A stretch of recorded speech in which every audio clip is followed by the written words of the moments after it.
I'm pumped. I'm excited. Are you guys ready? Are you guys pumped up and ready? Let me move my chair out the way just so it's not kind of like... I always feel weird when there's like a random chair right there. Let me just kind of scoot this up. Ugh. Oh, I'm pumped, man. I'm fucking ready, man. Woo! I got back, I ate, and I'm here. We're here, we're ready, let's fucking go. Let me click on this and put them on glasses. Yo, what's up, guys? How you guys doing, man? Good morning and good night to wherever you guys are at around the world. All right, let me turn on my light. We'll loop the Forgotten Short track for a bit. Hold up.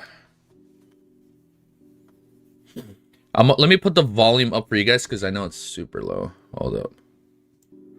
It's like barely hearable. Okay, that should be better. You guys should be able to hear back. He's back. We're back, bro. Can you taking a break after the finale? Shh. You don't even know, vile thieving bird. Shh. I'm gonna take a week off. I'm taking a week off, man. Shadow after today, Shadow Slave will resume next Monday. I know. It's gonna be sad. It's gonna be sad. Unless we read on Thursday, but then we won't be able to continue. So like here, this video is not gonna go live until Tuesday because yesterday's second stream goes live tomorrow. So this is gonna go live Tuesday.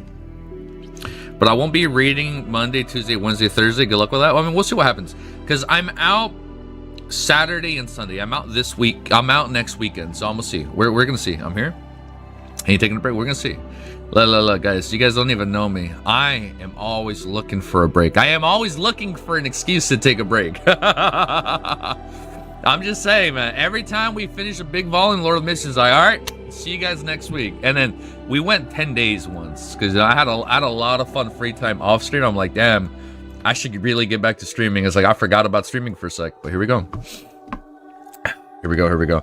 After the finale. Hey, oh, thank you, Sonny. I was gonna tell you, you can start sending all the artwork right now. I will not look at it until we are done. I'm on the announcements.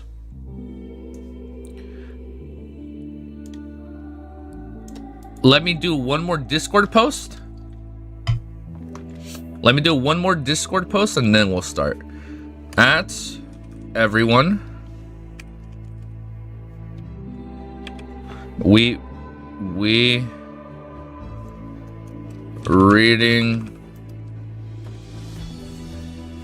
Shadow Slave Volume 2 finale. Get in here now.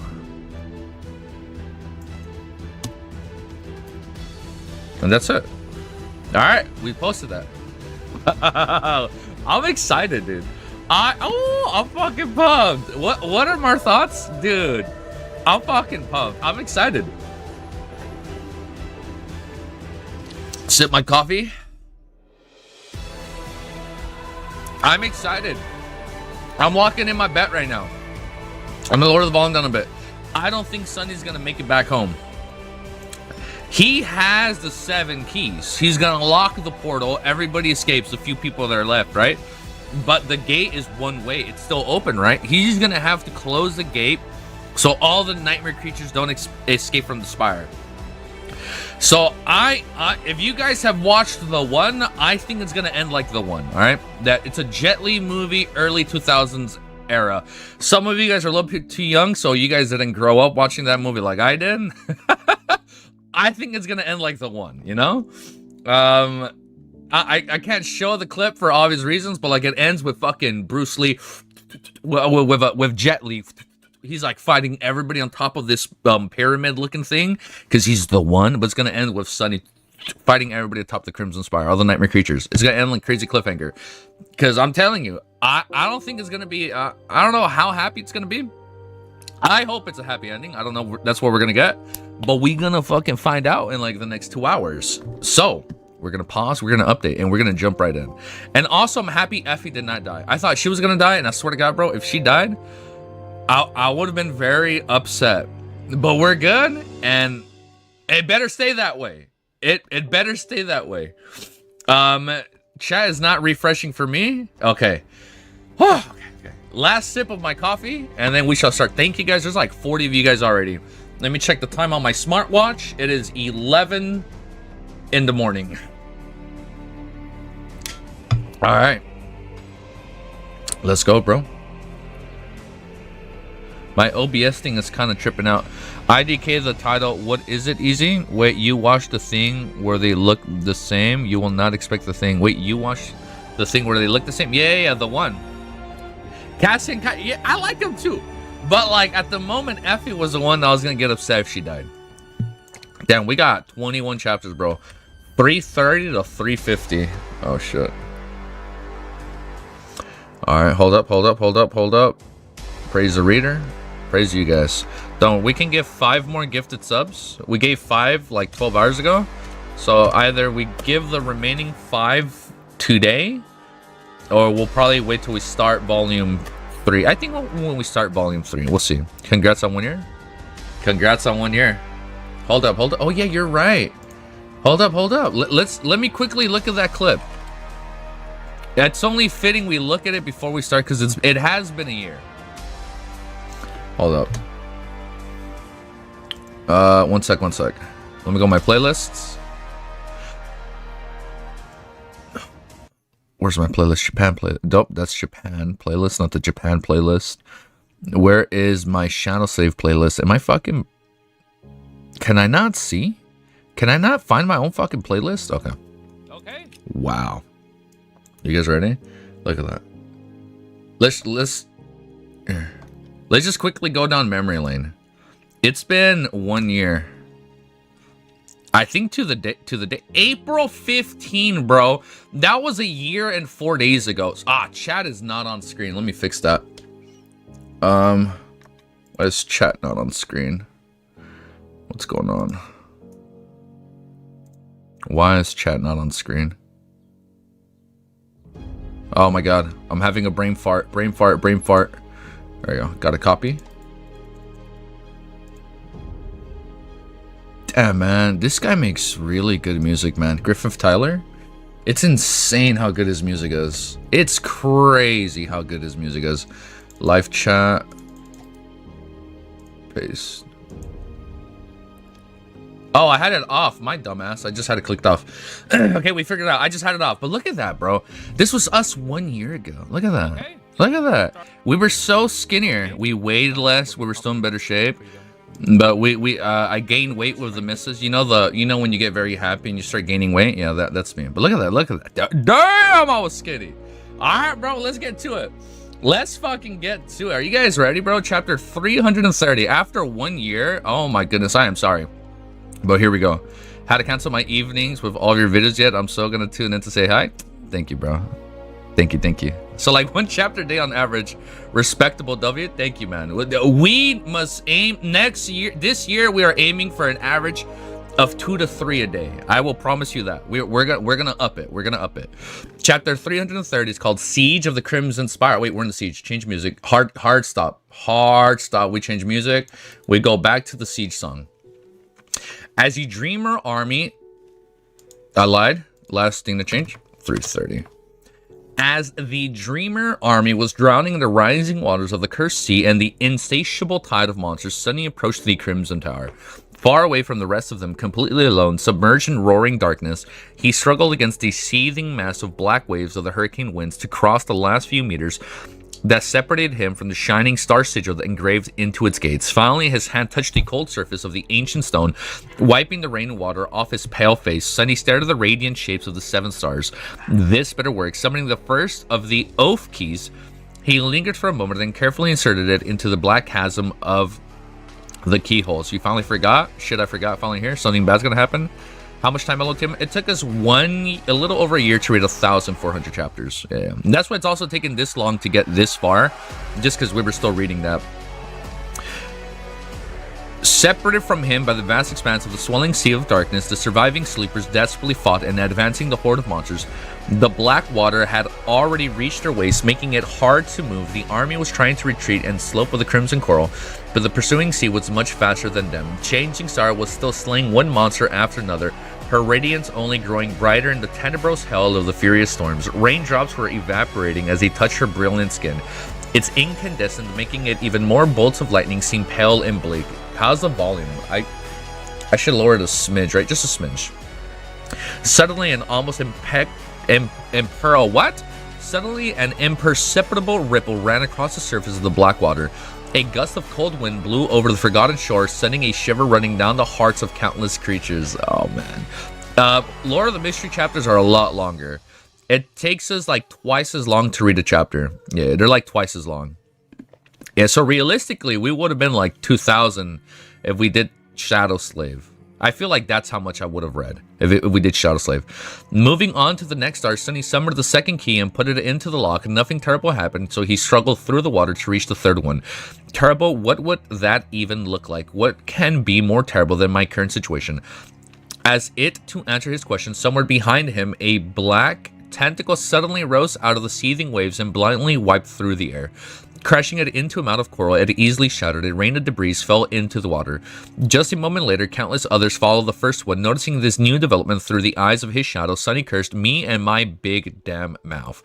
Luckily, the tentacles were so distant away, somewhere near the remains of the 7 golems he had slain. But at the sea rose, they started to slowly moving in the... Hold up! Just taking off my socks. Getting a little cozy. But as the sea rose, they started to slowly moving in that direction. Hurriedly inserting the third key, Sunny dashed forth to the fourth. Another oath key slid into its socket. The water was now even higher, forcing him to struggle against its weight. A strong gust of wind hit Sunny in the back, almost caught... This is just so cool. It's so cool. Sunny in the back, almost causing him to crash headfirst into the stone gates. As he put the 5th key into the keyhole, the tentacles were already alarmingly close. Curse it all. Sunny inserted the 6th oath key into the lock and dove it into the black water, swimming towards the last one. Oh, is it at the bottom? Because he went up and down. Just a few moments before the massive twisting tentacles descended on him, he found the last shining star and drove to the 7th key into its center. Suddenly, the world shuddered. The whole forgotten shore trembled. Out on the battlefield, the surviving humans froze for seconds, startled by the sudden change that rippled through the wind. The furious onslaught of the wind died, the torrential flood of the rain stopped. The continuous deafening roars of the thunderstrikes grew quiet. Yo, what's up, guys? The terrible storm seemed to have ended as suddenly it had appeared, disintegrating into nothingness like a fragile mirage. Even the nightmare creatures attacking them stumbled and paused for a moment. Oh, they're all looking up. They paused for a moment, staring at the sky, and then the dark veil of clouds was broken by a blinding bright ray of sunlight. Ah, is that the cover of this song that Griffith Tyler made? The bright ray of light? Ah! As soon as it had happened, the restless black water stopped rising and then flowed in reverse. The cursed sea was retreating. Crap. As soon as Sunny put the last oath key into the 7th lock, the whole crimson spire shuddered. An indescribable sound came from its depths, echoing through the darkness of the storm like a heavy, mournful sigh. And then the gargantuan gates opened. The giant slabs of ancient stone moved for the first time in thousands of years. The problem was that the gates opened outward, slamming into Sunny. Oh, it pushed him. Dragging into Sunny and dragging him through the mass of black water with terrible speed. The unexpected blow threw him off his feet and almost caused him to drown. Not to mention the fact that it hurt like hell. The opening gate brought him away from the damned tentacles at least. After a while, Sunny was thrown out onto the slopes of a tall coral mound. Coughing a few times, he tardily crawled a few meters up, and then he fell on the rough surface of the coral and turned around. What Sunny saw made him blink. I'm sorry, we didn't get a cliffhanger. Then he opened his eyes wide and stared in disbelief. The dark sea was being sucked into the spire. The whole Black Sea? The black water was flowing in reverse, rushing into the enormous doorway. Oh, where the gate opened. The twisting tentacles of the harrowing creatures that belonged to it were carried away by the current. What? The twisting tentacles and the harrowing creatures they belonged to were carried away by the current, disappearing into the blackness too. Does that include what the Dreamer army is fighting, what we're fighting right now? Or is it just what was in the water? The strange thing was the amount of water entering the Crimson Spire was much larger than what should have been possible. Sunny expected to see it fill to the Cyclopean Tower, but instead it simply flowed inside and seemed to disappear. As it swallowed by the spire and vanished into the depths of the earth, just a few moments later, the lever of the dark sea began to fall. Too excited. I'm getting a little too excited. We're barely finishing chapter 1. As it swallowed by the spire and vanished into the depths of the earth, just a few moments later, the level of the dark sea began to fall. The storm died down and the impenetrable veil of clouds was torn apart, allowing the sunlight to illuminate the world once again. And in a few minutes, is this live? No, yeah, this is live. This is, it's... With normal latency, you should be able to turn on translations, maybe. And in a few minutes, the cursed sea was in no more. Sunny stared at the clear surface of the crimson coral, which had been covered by the black waves not too long ago. The bottomless dark ocean was gone without a trace. Even the black whirlpool that had surrounded the island was not there anymore, revealing a deep, uneven, empty semblance of motte. Then Sunny stared at the sky, with a furious white sun was hovering right above the tip of the crimson spire. A stunned thought entered his mind. Did we do it? Did he actually destroy the dark sea? So the sun's being cleansed, right? The artificial sun is allegedly cleansed. Is that what's going on right here? Did he actually destroy the dark sea? I don't think it's gonna be that easy. It looks like we won, but I think something even crazier is about to happen. Yeah, it's live. But here, as I update this, let me let you know. Because I have it on normal latency, you guys should be able to turn on subtitles, allegedly. But I don't know if you can turn on subtitles in different languages. I don't think that happens until the video's done processing. Like, once the stream ends, it has to process. And then on YouTube's back end, they do all the AI automated dubbing.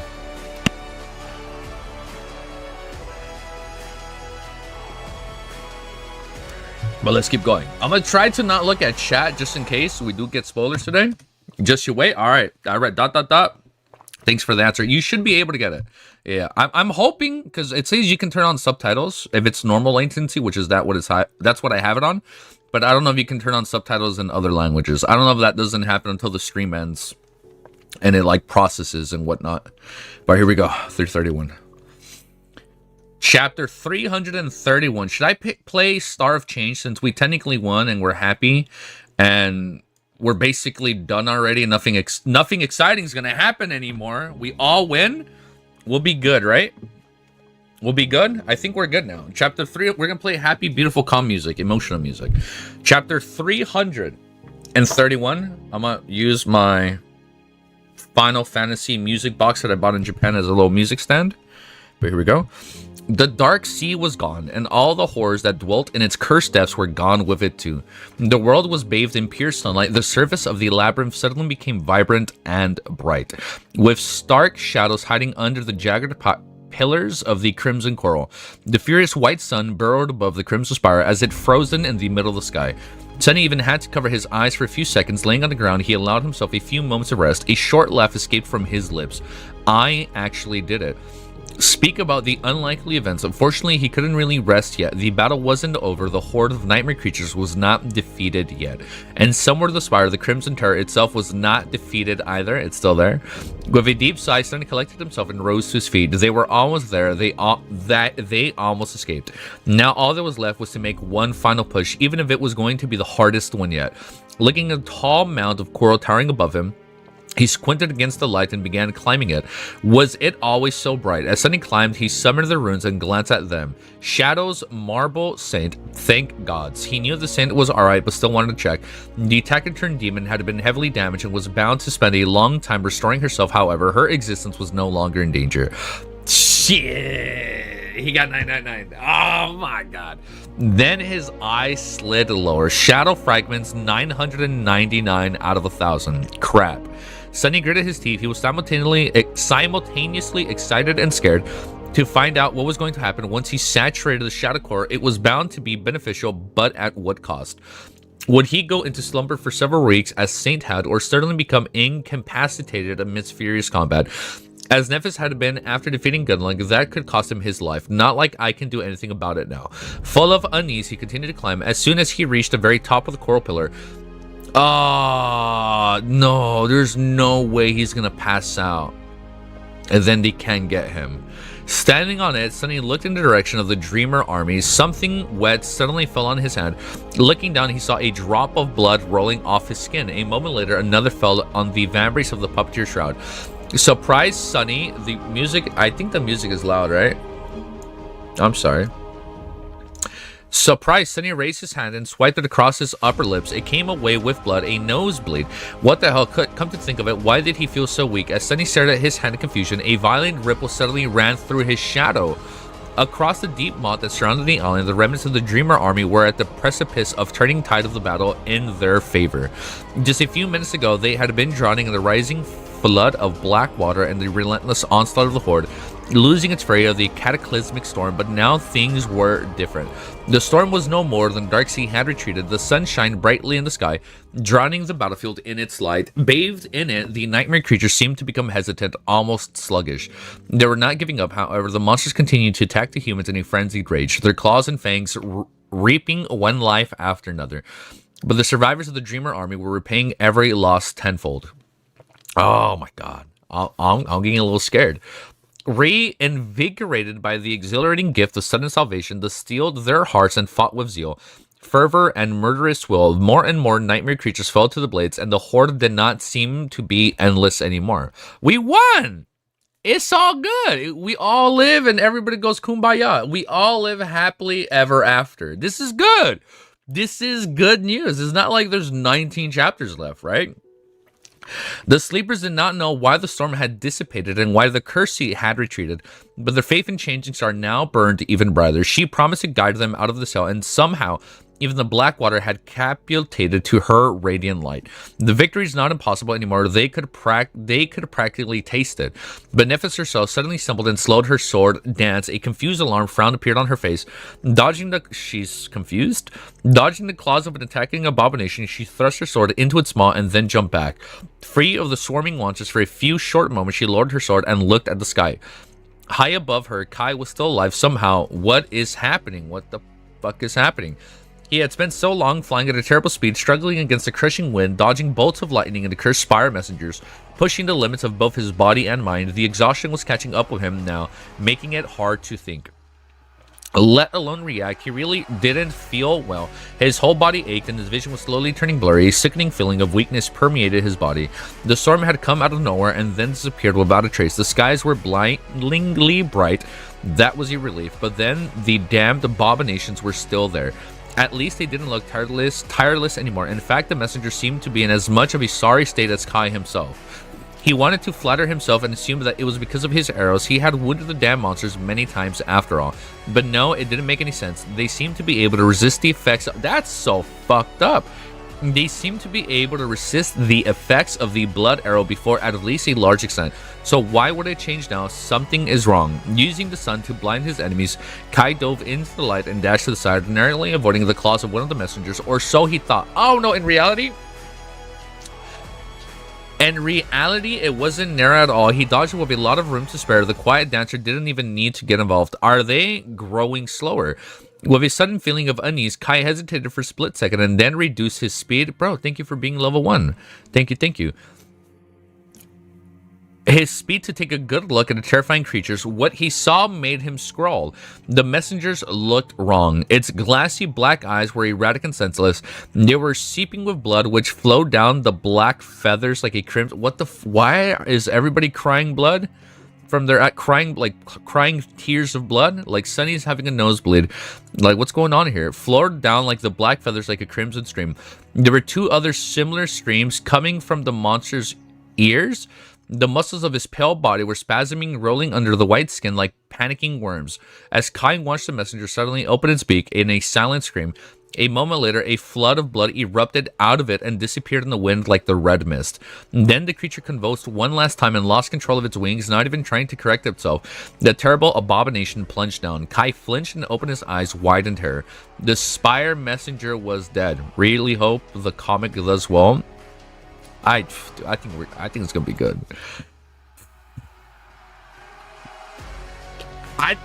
We all live happily ever after, man. Right? Whew. I think we're good. Let me sip my coffee. Let me sip my coffee. 3:32. You missed the finale. You came just in time. Plastic January. All right, let's go, bro. Chapter 332. This is where you guys told me to stop last night, like 12 hours ago. So I'm assuming this is like the setup for like the last 18 chapters or like whatever the fuck is going on right now. I assume the whole Rivers of Blood has something to do with the prophecy, right? Then Cassie said there was like rivers of blood. Like I thought it was like metaphorically speaking, but it's also in a like a literal way. But Sunny swayed a little and then looked down at his shadow. The shadow seemed to be in pain. The shadow is in pain? The shadow seemed to be in pain? Oh, wait, hold up. There's a song called Mirror playing. Hold up. I don't think we should play that. Should we play it? Maybe we can save it. I'll loop it. I'll loop the song for now. If you guys think we play the song Mirror, you guys let me know. What was... the shadow seemed to be in pain. It was slumped, clutched to his chest with one hand and waving at him with the other. When it noticed that Sunny was staring at it, it desperately pointed to itself. What is this guy trying to say? Was he having a heart attack? No, of course not. That would be ridiculous. Shadows didn't have hearts. What was it pointing at then? Sunny scrawled. The shadow was his reflection, so maybe it was not pointing at its own heart, but at his. But his heart felt fine. What else was there to point at? Suddenly his eyes widened. The soul core, 1000. The soul core usually overlapped over a human's heart. With a shudder, Sunny dove into the soul sea. Instead of the usual peace and quiet, he was met with ominous chaos. The dark waters that were already tranquil and still were now restless and turbulent. They rippled and surged as though under the assault of an invisible winds. I'm sorry. Is the sea... for a second I thought the sea was connected to his, like... soul core. No. They rippled and surged as though under the assault of the invisible winds. Up above, the spheres of light that represented his memory shimmered and blinked as if about to be extinguished. The black sun of the shadow core was trembling. He could almost see tiny cracks appear on the transparent surface. Only the silent shadows were still the same, not disturbed by the approaching disaster at all. They stood motionlessly staring at him with no expression on the black, lifeless faces. Sunny did not pay them any attention and stared at the shadow core with wide eyes, dumbfounded. Soul damage. I am receiving soul damage. He was under the effects of a continuous soul attack. Escaping the unquiet seas of panic, Sunny wiped the blood off his face and looked around with a grim expression. He was even paler than usual. What the hell is attacking me? After a few moments, he suddenly shivered, stunned by a chilling revelation, and then looked up at the blinding discus of the sun. He had not been wrong. Its light was indeed much brighter than it had been before. You want a different song for the ending? We have some battle music. We have the expedition battle music. You know, that was pretty good music. I think that can work. The skies of the forgotten shore, which had always been gray, were now almost white, full of merciless heat and radiance. It looked as though someone had erased reality itself, leaving behind nothing but an endless white void. With each second, it was growing more and more incandescent. The sun, the source of the soul attack, was not a nightmare creature. It was the sunlight itself. Anyways it reached, the souls of living creatures were being slowly eroded and destroyed. And since the sun was not directly above them at high noon, there was almost nowhere where it could reach. There was no escape from it except for ... Turning around, Sunny stared at the open gates of the Crimson Spire. Behind them, welcoming the darkness, promised shade and safety. This was the only place where he could hide from the annihilating sun. The army. Spinning around, he peered across the moat. Out on the battlefield, the nightmare creatures had stopped their endless onslaught. Now they were stumbling and swaying as though drunk. Many had already fallen to the ground, blood streaming from their orifices. Their souls had been destroyed, and they were dead. The surviving warriors of the Dreamer army were staring at them in bewilderment, their distant figures full of both relief and confusion. Sunny wanted to scream, warning them that the terrible danger they were in, but knew that he was too far away for anyone to hear them. No, what the fuck is gonna happen? For the tall mound of coral he was standing on, he could see the graceful shining figures in the mists. He knew that Nephis must have figured out what was going on by now, but she didn't know the gates of the spire were open. Think. Sunny lingered for a few seconds and then raised his hand. A moment later, a clear ringing of a silver bell spread across the labyrinth. A ringing bell? Silver bell? Is it his bell? A moment later, a clear ringing of a silver bell spread across the labyrinth, rolling over the remains of the Dreamer army. Far away on the battlefield, Nephis spun and looked in his direction. Come on, Neph. Sunny rang the silver band again and waved his hand in the air. However, there was no need. Changing Star had already moved, thrusting her sword towards the spire. In the next moment, the Dreamer army lunged forward. Sleepers were running with all the speed they could muster, following the command of their lady. Yes, wait, what is she doing? Nephis herself did not follow her soldiers. Instead, she turned around and ran in the opposite direction. To the opposite direction? To the distant pillar of the coral they had left at the start of the mess. Sunny's wait, what? Nephis herself did not follow her soldiers. Instead, she turned around and ran in the opposite direction. To the distant pillar of the coral they had left at the start of this mess. Sunny's heart skipped a beat when he realized what she was going back for Cassie. But there was nothing he could do to help, not anymore. Good luck. Jumping down from the mound, he rolled to the ground and ran towards the darkness of the spire's doorway without looking back. However, before Sunny could reach it, he saw something falling down from the skies. What the? A ragged human figure slammed into the crimson coral and rolled several times before coming to a stop. Then remained still. It's either the vessel that was used for the artificial sun, or it's Kai. Like his body just gave out, right? It's either that or it's the vessel. Sunny dashed towards it quickly. Oh no! Quickly recognizing the bright colors of Kai's armor. To his relief, he's alive. Okay. To his relief, the charming young man was still alive, if barely conscious. A graceful rapier was wordily zipping around him. The steel of its bleak and devoid of the usual luster, of its blade bleak and devoid of the usual luster. The two of them must have been high up in the sky when the soul erased had begun, much closer to its source, so it suffered more than those of them on the ground. Not wasting any time, Sunny grabbed Kai by the collar and dragged him towards the open gates of the spire. The quiet dancer followed. Soon the three of them reached the border between light and darkness. Without hesitating even for a second, Sunny dove into the cool shade, made a few steps to get deeper into its shelter, and fell to the ground. Only now protected from the annihilating sun by the solid mass of the ancient tower, he realized how terrible his condition had been. But no more. His soul was finally at peace once again. Whatever wounds dealt was already healing. Kai was still alive too. Lucky bastard. Thank gods, the fool owes me big time now. Breathing heavily, he checked the unconscious archer, then sat down and stared at the blindingly bright landscape outside. Were the others going to make it? A few seconds later, something suddenly flashed through the air. It was Castor falling on his knees near them. He glanced. Where the fuck has Castor been this whole time, by the way? I'm sorry. I don't remember where it was. I don't remember where Castor was in this whole fray. I don't think I've read anything about Castor fighting in 18 chapters. It was always Kai, Effie, Nephis, and then Cassie's waiting in the back. The rapiers helping Kai in the sky.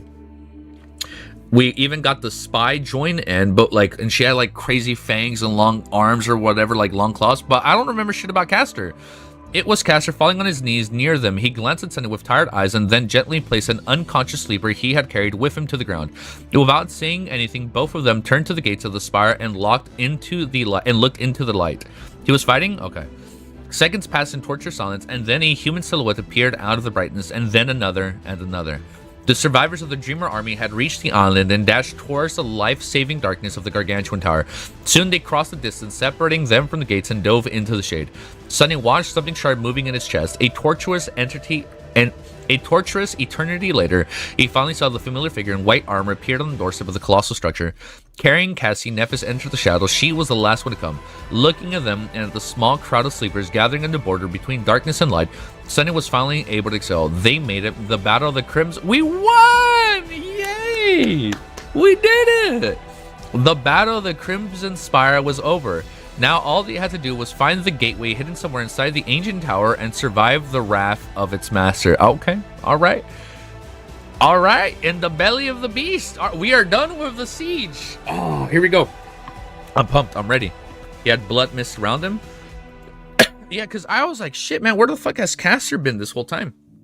I think Castor is with Effie and Gemma. Easy. Got it. See, it was an easy fight. The siege is over. No casualties for characters we care about. We had a little bit of a tear because we thought Effie wasn't going to make it and Kai was going to make it. But we fucking did it, dude. We fucking did it. 27 minutes. Timestamp. 26. So we are going to be playing a instrumental track from Expedition 33. It's like the final fight song. Slight work. Easy GG. Yeah, fucking rookie numbers, bro. Light work. 0 casualties? I mean, wait, hold up. A lot of people in the Dreamer army died, right? My God is live? We live, bro. But our characters, our, like, named characters, we good. Sunny carried, not gonna lie, bro. If Sunny didn't open that gate, it definitely would have been GG. All right, chapter 3, almost said 200. Chapter 333. Oh, it's called In the Belly of the Beast. Sitting on the cold stone floor, Sunny inhaled deeply and looked at the people surrounding him.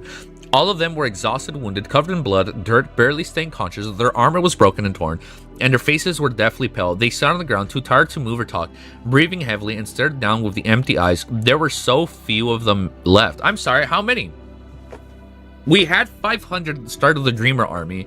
Well, probably like 450, right? Because some died in the Crimson Spire. So I'm thinking there's like 450 to 500. But how many are left? There were so few of them left, but also much more than he had expected. Around 100? Damn. Around 100 sleepers had survived the Battle of the Crimson Spire. They lost 3/4 of their army, or like 4/5 of their army. That is insane, bro. They were the strongest, the bravest, but mostly the luckiest warriors of the Dreamer army. 4/5 of it had been eviscerated in the slaughter, not to mention another 500 or so that had died during the bloody struggle for the throne of the Bright Castle. This 100 was all that remained of more than 1,000 humans that had been surviving on the Forgotten Shore before Changing Star had arrived in the Dark City, like a brilliant omen of disaster, like a herald of ruinous change. But Sunny was appalled and horrified as much as he was surprised and elated. He had honestly thought that the number of people who would make it this far was going to be in the single digits. I think it's going to be in the single digits right now. I swear to God, I think only like 10 people make it out. Looking around, he searched for familiar faces. Nephis and Cassie were there, of course, so was Kai. Effie was slumped against a wall, dressed only in her white chiton, which was now torn and painted completely red with blood. Her armor seemed to have been completely destroyed. Castor was also there, bandaging a shallow wound on his shoulder. Compared to other survivors, he seemed strangely clean. However, his armor was seriously damaged too. It seemed that even incredible speed had not been enough to avoid the fury of the Nightmare Horde. Seshan stood silently apart from the rest of them, surrounded by a dozen surviving handmaidens. The beautiful woman was heavily injured, the luster of her skin and the sparkling eyes growing bleak and dim. From what Sunny could see, she was barely alive. He also noticed Aiko, who was sitting on the floor, wiping tears off her delicate face. How's the music, by the way? Imagine if Gunlunk was here. Dude, if they teamed up, bro, Gunlunk would have been such a good help. Would he have been able to stagger all the nightmare creatures that looked at him, or was it only, like, humans? She was barely alive. He also noticed Aiko. He was sitting on the floor, wiping tears off her delicate face. But there was also many people whom he did not see. The scared hunter who had been welcoming them in the outer settlement after their long expedition was dead. So was Park, his nonchalant friend who had been responsible for turning Effie into a folk hero with his tales. The talkative watchman who had asked Sunny about his opinion on who could have killed Horus were now dead too. So was a young man who had thought that talking to Sunny was a headache. Stev and the Ample Giant had been in charge of the memory market during Gillink's reign. He didn't make it? Stev died? I was hoping he'd make it. Stev, the Ample Giant that had been in charge of the memory market during the Gunlink's reign, did not make it. Perhaps this was why Aiko, his friend, was now silently shedding tears. Oh, I'm about to cry for Aiko. Even Gemma, the dauntless leader. Oh, Gemma didn't make it? What? No fucking way, dude. I've been saying no fucking way so much reading the series. I'm just shocked, bro. Even Gemma, the dauntless leader of the Dark City Hunters, had perished. Sunny did not know would have killed the seemingly immortal man, but suspected that his last hunt had been a truly terrifying sight to behold. Most of the people Gemma had brought to Changing Star's faction with him were now dead too. And so many more. Their absence pressed down on the survivors like an unseen weight. But those who survived had no time to sorrow, at least not now. They weren't free of this nightmare yet. In fact, they had just entered the very belly of the beast. Turning away from the 100 sleepers, Sunny looked into the depths of the Crimson Spire. Once the entire tower must have been hollow, but now there were growths of coral elsewhere inside. They resembled frozen waterfalls of blood, as if rivers of it had once streamed off the top of the spire of the cyclopic construct. Further away, the interior of the tower was shrouded in the cold darkness. Lightning for a few moments, and he decided not to send his shadow to explore. The Crimson Terror had already proved his ability to hurt the It, so he was unwilling to risk the well-being of his invaluable helper. Okay, good, we keep him in.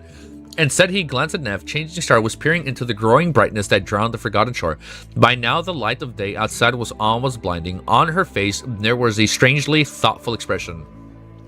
I wonder if people in different biomes can see like the bright ass sun, right? Like I wonder, like I've told you, I know that the two biomes is like Antarctica and like a desert with a pyramid. So I wonder like if they can also see this growing ass bright light in the Forgotten Shore, right?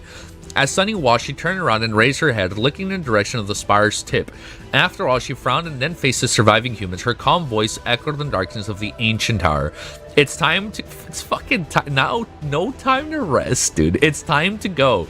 Gather your strength. We are almost there. The sleepers looked at her with tired eyes, the light of hope igniting in them with renewed strength. Slowly, they rose to their feet. Those who were relatively fine supported those who were seriously wounded. Those who had lost consciousness were being carried by their friends or fellow warriors. Soon, the procession of the humans headed deeper into the spire. Nephis was walking at the front, holding Cassie by the hand. Somehow, Sunny ended up side by side with them. Looking at the two young women, he wanted to say something, but no words came to his mind. Instead, Neff was the one who spoke. Glancing at Sunny, she hesitated for a while and said, "Thank you for ringing that bell and for everything." Oh man, I'm about to cry. They're gonna leave him, dude. It's like Cassie has been so fucking indifferent to Sunny, bro.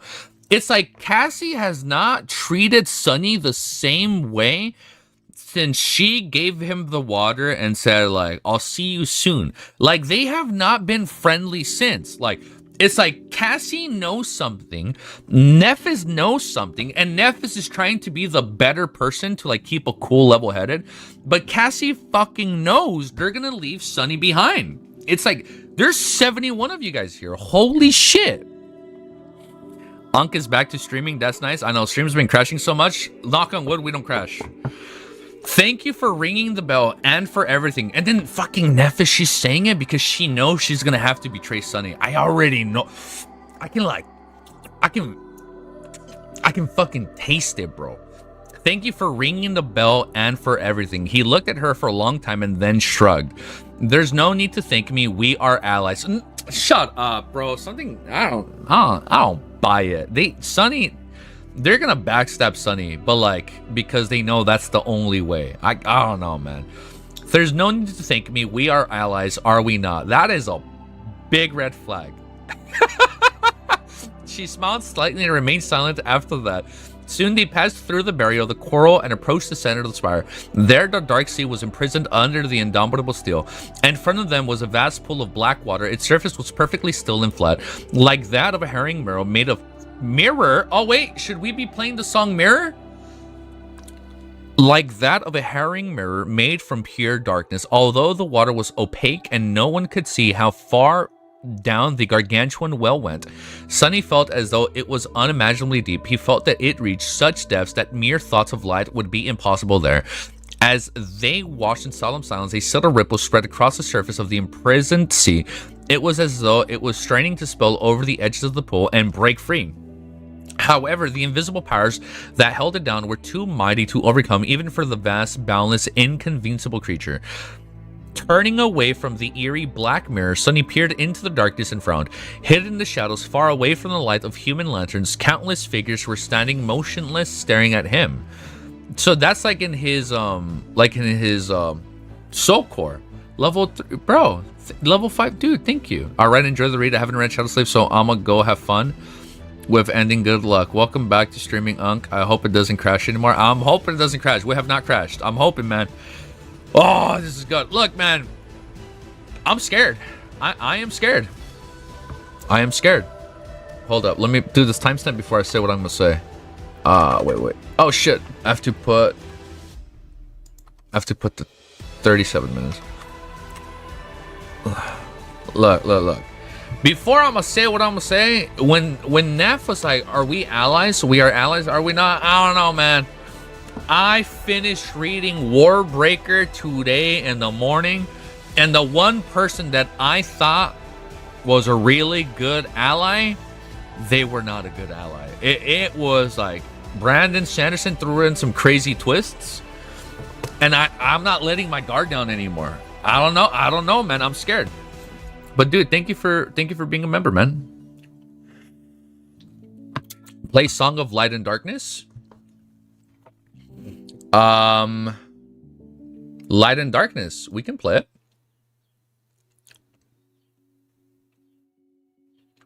Your message becomes like that in chat so you don't get swelled. Should we play this song? You should. We should play it. Okay. We'll play it. We'll play Song of Light and Darkness. Hell yeah. Oh, I'm gonna put on both earbuds.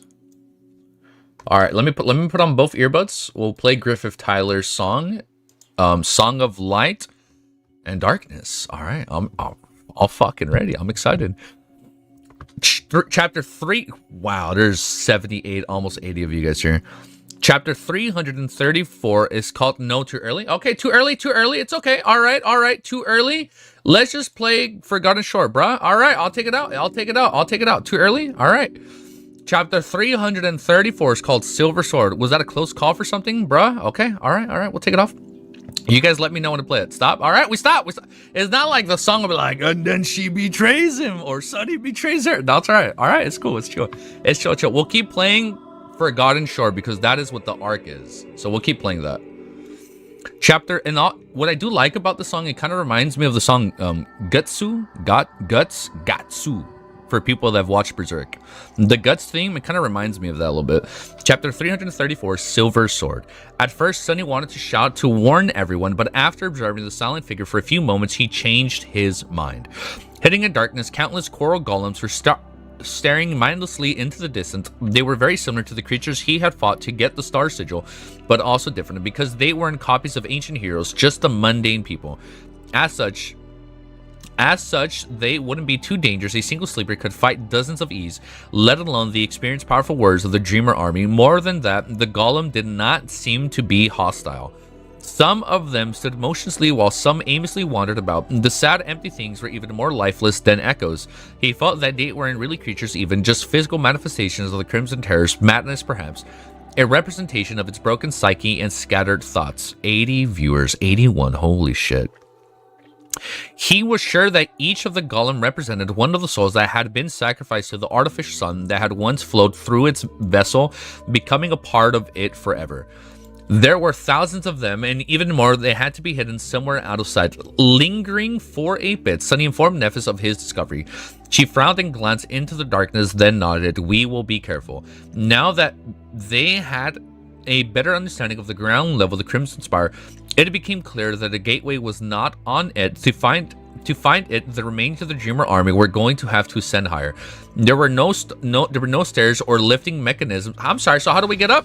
There were no stairs or lifting mechanisms inside, but luckily many of the twisting coral pillars were wide enough for several people to walk on them. Got it.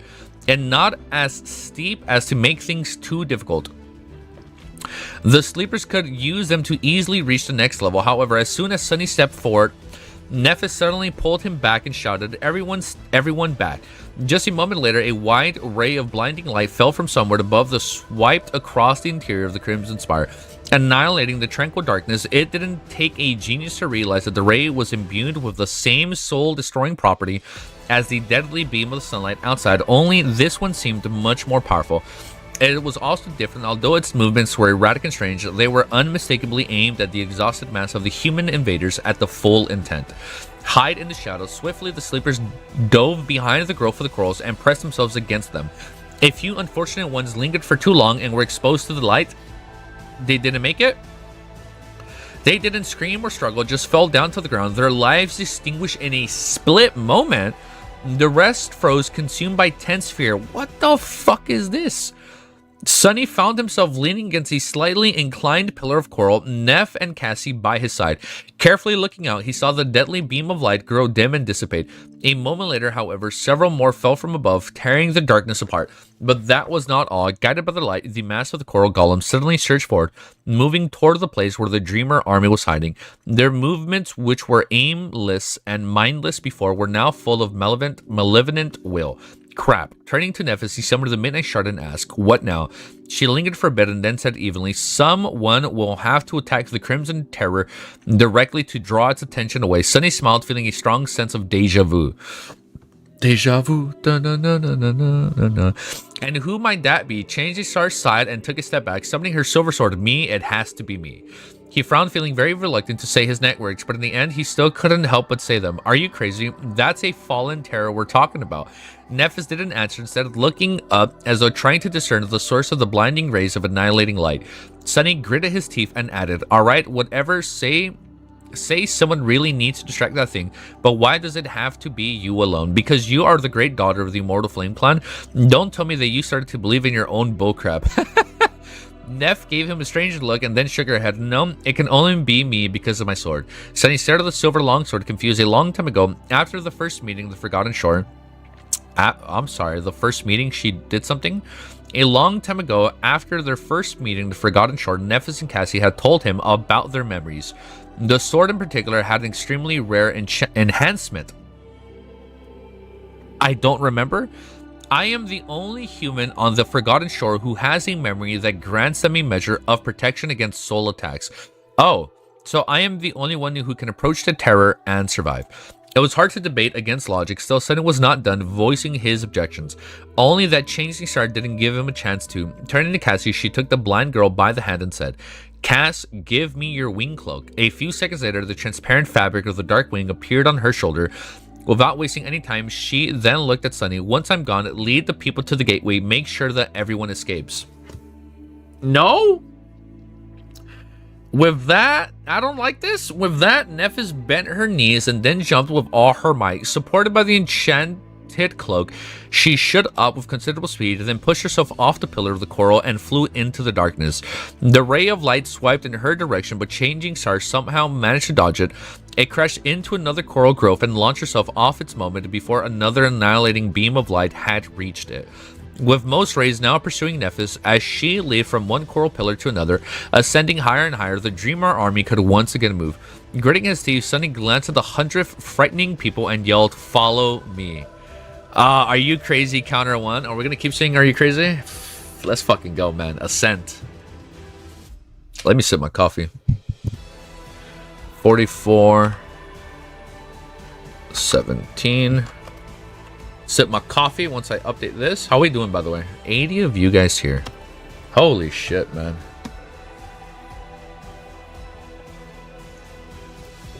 Thank you guys for hanging out with me today, man. Thank you. Is the music good? I assume it's good, but you guys let me know. I told you, Crazy Twist, you should. Don't. Yeah, this one. I know it's too early. Oh, the song. Kind of should be 4, actually. Chapter 335 is called Ascent. So we're going to make it out and we're going to be A-OK. Mark my words. Sunny had never expected to become a leader of anyone, let alone 100 desperate people, but now that was exactly the situation he found himself in. To add insult to injury, he was really the best person for the job, not because of any kind of leadership qualities, but simply for the fact that he could see in the dark. Now that the rays of soul destroyed light were led away by Nephis, he could also let his shadow free and send it forward to explore and search for the gateway. So if anyone could guide the remains of the Dreamer army to it, it was him. How the hell?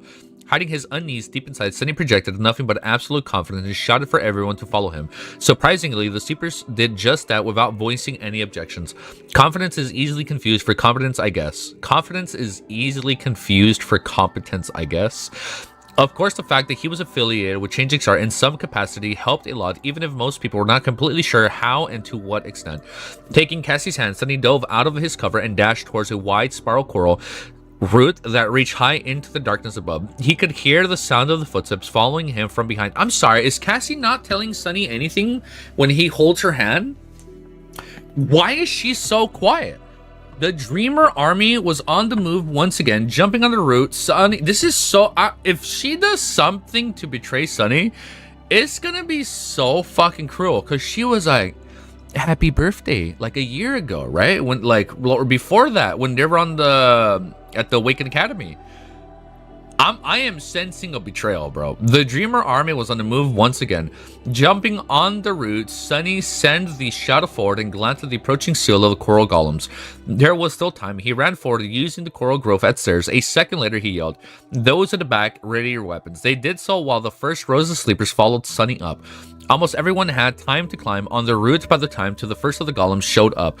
The coral figure stumbled from the darkness only to be met by a flash of a sword. It was crumbled instantly, offering almost no resistance, but a moment later, several more appeared, and then more and more. The sleepers destroyed the first wave by themselves a few moments and then jumped onto the route. Then dashed away, soon catching up with the rest of the survivors. Cash is a quiet person? I don't know, man. I ain't fucking falling for that bait. I ain't falling for that bait, bro. I ain't buying that shit. She's an introvert. She's an introvert that had the courage to tell Sunny happy birthday a year ago. And talk to him a lot when they were training with only Nephis. I don't buy it. I ain't buying that shit, guys. You guys ain't trolling me. I've been reading too much recently. But a moment later, several more appeared, and then more and more. The sleepers destroyed the first wave to buy themselves a few moments and then jumped onto the route. Reading too much into stuff easy. I don't know, man. I don't know. You guys be trying to tell me otherwise. Like, no. You're thinking too much. That's alright. No. You're so wrong. I don't know. But a moment later, several more appeared, and then more and more. The sleepers destroyed the first wave to buy themselves a few moments and then jumped onto the route. Then dashed away, soon catching up with the rest of the survivors.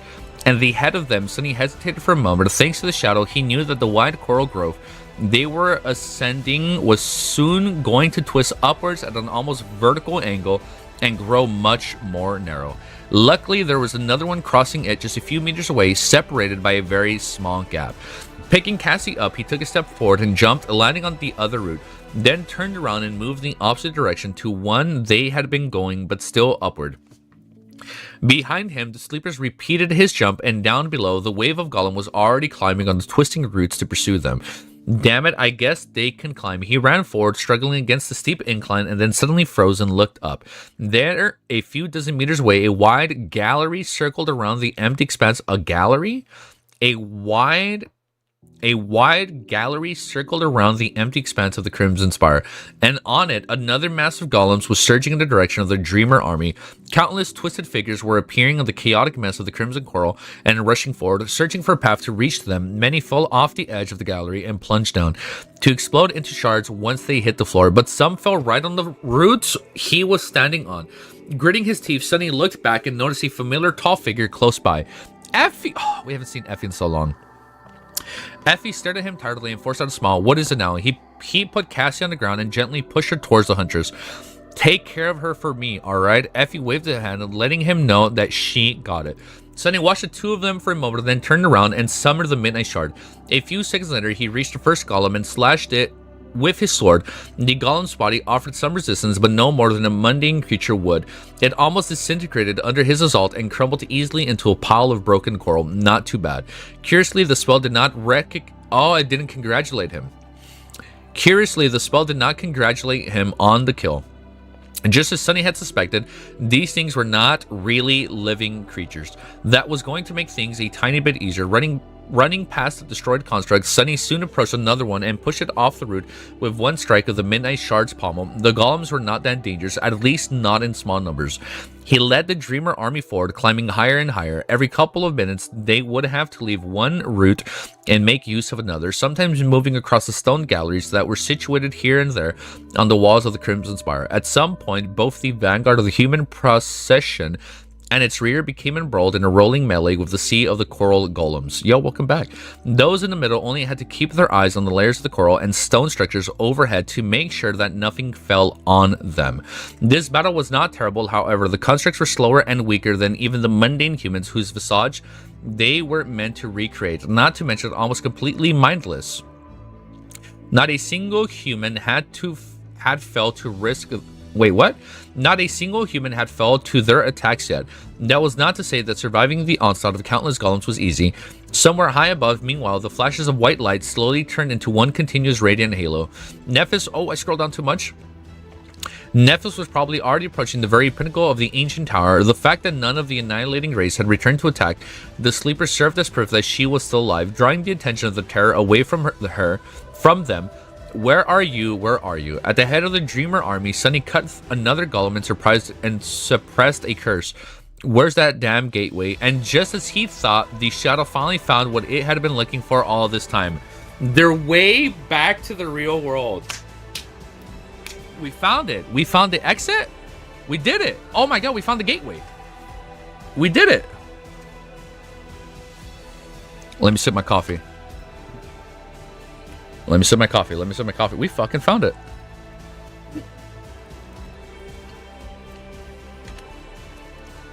Oh man, we're gonna be live for like 2 more hours, huh? Oh man. Let's fucking go. We're gonna be live for a while. Ooh. We can keep going. I thought I'd be done in like an hour and a half. We're gonna have to keep going.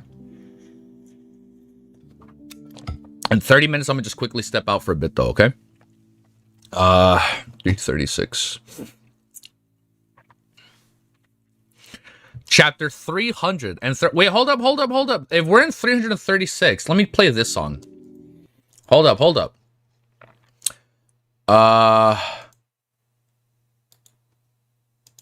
Let's loop for those who come after. Or is this too much? I'll leave it. I think this is good. Test, check 1, 2, 3. How does this song sound? Expedition 33 for those who come after. I'll leave it. I think this is good. Test, check 1, 2, 3. How does this song sound? Expedition 33. That's good. That sounds good. Yeah, we're finishing today. Yeah, we're finishing today. Of course, Insane. Of course we're finishing today. We found the gateway. Chapter 336 is called The Gateway. Out there in the darkness, a vast balcony was built into the wall of the tower, reaching almost to the center of the gargantuan structure. On its surface, broken pillars of marble were overgrown by the ever-present streaks of the crimson coral. They led to a circular dais with a wide iron ridge submerged into its stone surface. Around the ring, a beautiful pattern of ruins was shimmering with familiar light. They were just like those ruins that every Awakened had seen countless times when communicating with the spell. But that wasn't the first reason why Sunny had noticed an almost unusual thing about the dais was the unlike everything else inside of the spire. It was utterly devoid of growths of the crimson coral. The stone surface surrounding the ring was strangely clean and untouched by it. Looking at the shimmering ruins of the iron rings through his shadow, Sunny felt something move in his heart. He was sure that this was the gateway. They were so close. As he watched this whole spire suddenly shuddered, massive pieces of coral broke off and fell down, crashing into other branches down below. Suddenly the darkness that surrounded the Dreamer army became less impenetrable. High above them, the radiant halo of light became several times more bright. Nephis had reached the crimson terror. With a somber grimace, Sunny escaped from his reverie and dashed forward, slicing several golems as he went. The frightening sleepers followed, entrusting their fates into his hands. As more and more tremors ran through the ancient tower and several enormous pillars of coral completely collapsed, they ascended even higher and approached the vast balcony. And then, finally, Sunny jumped down and landed on the solid stone. Shattering a few golems, he cleared enough space for others to follow and watched several more people ready to reach the balcony. One after another, the sleepers jumped off the treacherous coral and joined him. Those who were the first to catch up repelled the attacking golems to let the others come down. Soon, all 100 of them were on the balcony and just in time. A few seconds later, a tremendous piece of debris fell from above, pulverizing the branch of coral they had used to get there. Sunny lingered for a few moments, watching as crimson pieces rained down, and then they turned away with a determined expression. Come on, we are almost there. Peak content unlocked. I'm ready, bro. The remains of the Dreamer 8. There's fucking almost 90 of you guys. Wow. The remains of the Dreamer army cut through the massive golems and escaped it. Running with all the speed they could manage, the crowd of the young men and women approached the gateway and froze, stunned by the sight of it. Hypnotized by it, in front of them was the hope that they had forgotten for so long. The torturous promise of freedom that they had taunted them every day, hidden away in the terrifying looming silhouette of the Crimson Spire, their way home, salvation. 90 people, bro. Bro, the amount of people watching us is literally how many people are in the fucking Crimson Spire right now. It's still going up. It's still going up. Salvation, most of them had spent so long in the Forgotten Shore that the thought of even being able to escape it became nothing more than a distant dream. Even when they had followed Changing Star and chose to believe her promises, salvation was just a concept, an idea. Now that they saw it as a real thing, many did not know how to react. Well, Sunny was there to make the process easier. What are you staring at, idiots? Pick up your jaws and move. Battle formation, protect the rear. Wounded and not... Damn, Sunny is taking charge, bro. What the fuck? Wounded and non-combatants, go first. Everyone else, hold off on the down golems and then follow us, one at a time, bastards. Coming back to their senses, thanks to his angry shouts, the sleepers quickly reorganized themselves. Those who could still fight faced away from the gateway and formed a defensive line, protecting the wounded with their bodies. Those who couldn't help the people in the worst condition entered the Iron Ring. Sunny watched as the first human was placed in the center of the gateway. A moment later, the ruins surrounding the ring flashed with shimmering lights. The body of the sleeper suddenly shone too. The ghostly shine was dim at first, but then grew brighter and brighter. Soon it was hard to distinguish the shape of the human body at the center of the light. And then the light dissipated, much like a memory or an echo, leaving nothing behind. After all these years and all the suffering, all that loss, the first sleeper had finally escaped the Forgotten Shore. Looking through the emptiness left by disappearance, Sunny realized that he had forgotten to breathe. A second later, I'm forgetting to breathe, bro. A second later, an exhilarated cheer rose above the crowd of humans. It's so fucking cool, dude.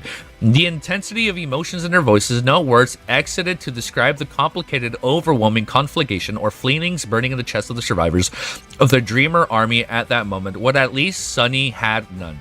In the next moment, the pursuing waves of Golem crashed into the defensive line, and the next human stepped into the gateway. The defenders held their ground, towering the coral creatures back. Sunny lingered at the edge of the dais, watching the crowd of humans. One after another, they were disappearing into the beautiful radiance of the gateway. While the others continued to confidently repel the assault of the golems, they were going to survive. Sunny character development arc now. I love it. He's grown so much as a character. That meant that this job here was done. And just as he expected, Caster was no... Fucking Caster, this sack of swine, little piece of shit, went back for fucking Nephis, huh? Are they gonna have a 1v1? And just as he had expected, Caster was... Oh, dude, this is so fucking anime, bro. This is so fucking sick. And just as he had expected, Caster was nowhere to be seen. Lingering for a few short moments, Sunny glanced at the gateway one last time and then stepped away. Fuck Caster, fuck that little bitch. As he moved through, that's how good Guilty 3 is as a character. He makes hateable characters so hateable that it's fun to hate on them when you know that they're like trying to kill your fuck. Everybody's saying fuck Caster. As he moved through the crowd of humans and approached its edge, someone suddenly called out his name. Fuck, did I skip something? Caster was nowhere to be seen. Lingering for a few short moments, Sunny glanced at the gateway one last time and then stepped away. As he moved through the crowd of humans and approached its edge, someone suddenly called out his name. Turning his head, Sunny saw Effie. The huntress was carrying the unconscious body of Kai on one shoulder and keeping Cassie close to her under another. The blind girl's face was ashen, confused and empty. Doofus, where are you going? Sunny stared at her for a few moments and then suddenly smiled. There's just some unfinished business I need to deal with. Take care, you three. I will see you later. No! I will see you later, I hope. With that, he took a step back and disappeared into the shadows. No fucking way. He's going back for fucking Nephis. Yo, he's gonna go kill... Dude, I am so excited for this 1v1. It's not even funny, dude. I am excited. Oh my god. This is gonna be such a fucking good fight. Caster's gonna be like, yo, you've been dissed. As I was talking out loud, I just realized what's gonna happen. Caster is going to be his 1000 Shadow Core. And, dude, thank you for being a level 5, bro. Dude, when we kill Caster, that's when our Shadow Core fully saturates. He's the 1000 we need. Bro, thank you for being a member, bro. Thank you so much. I hope you guys are having fun. Chapter, oh, it's gonna be fucking epic. Dude, I am so excited to collect the physical books. I am so excited for Volume 1 this year. Dude, we gotta support the shit out of that book. We gotta buy a book for us, a book to gift someone, and a book to just read and highlight. And then we have maybe a 4th book just to keep sealed in wrapper, you know? We gotta support it, you know? Chapter 337 is called Nobody.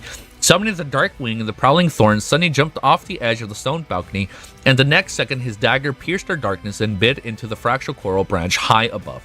With a sharp pull, Sunny sent him flying upwards, the transparent cloak turning into a blur behind his back. All around him, the interior of the Crimson Spire that remained unchanged for thousands of years was shifting. The ancient tower continued to shudder and quake as it endured the calamitous consequences of the battle between Changing Star and the vessel of the artificial sun. Vast coral roots were shattering and plunging down, drowning the echoing expanse of the spire with deafening clangor. As massive slabs of coral collided against the lowering branches, they were pulverized in turn. Moving through all this destruction, Sunny struggled to stay alive. Before he could even reach the root he had been aiming for, it was obliterated by falling debris. The massive coral then rained down, threatening to bite Sunny under its deadly weight. Not phased, he twisted and hurled the prowling thorn sideways, then flew out of the way of the collapsed coral. Just a second later, Sunny hit its side on the intact root and pushed himself on its surface, continuing to ascend. Chat, don't get your ho-highs up. I know easy theories from Alotim. Sunny, what is that supposed to mean? Hold up. Sometimes we cook the kitchen and sometimes we burn down the kitchen. You know, it's 50-50. You know, sometimes we get really, really good theories, and then sometimes the kitchen just burns down. It goes up in flames. Haru is a spy trust. That was a good theory, okay? That was a good theory. Like, what better spy than the one that was trying to kill us the whole time? You know, that was a pretty good theory. I still think that was a good theory, okay?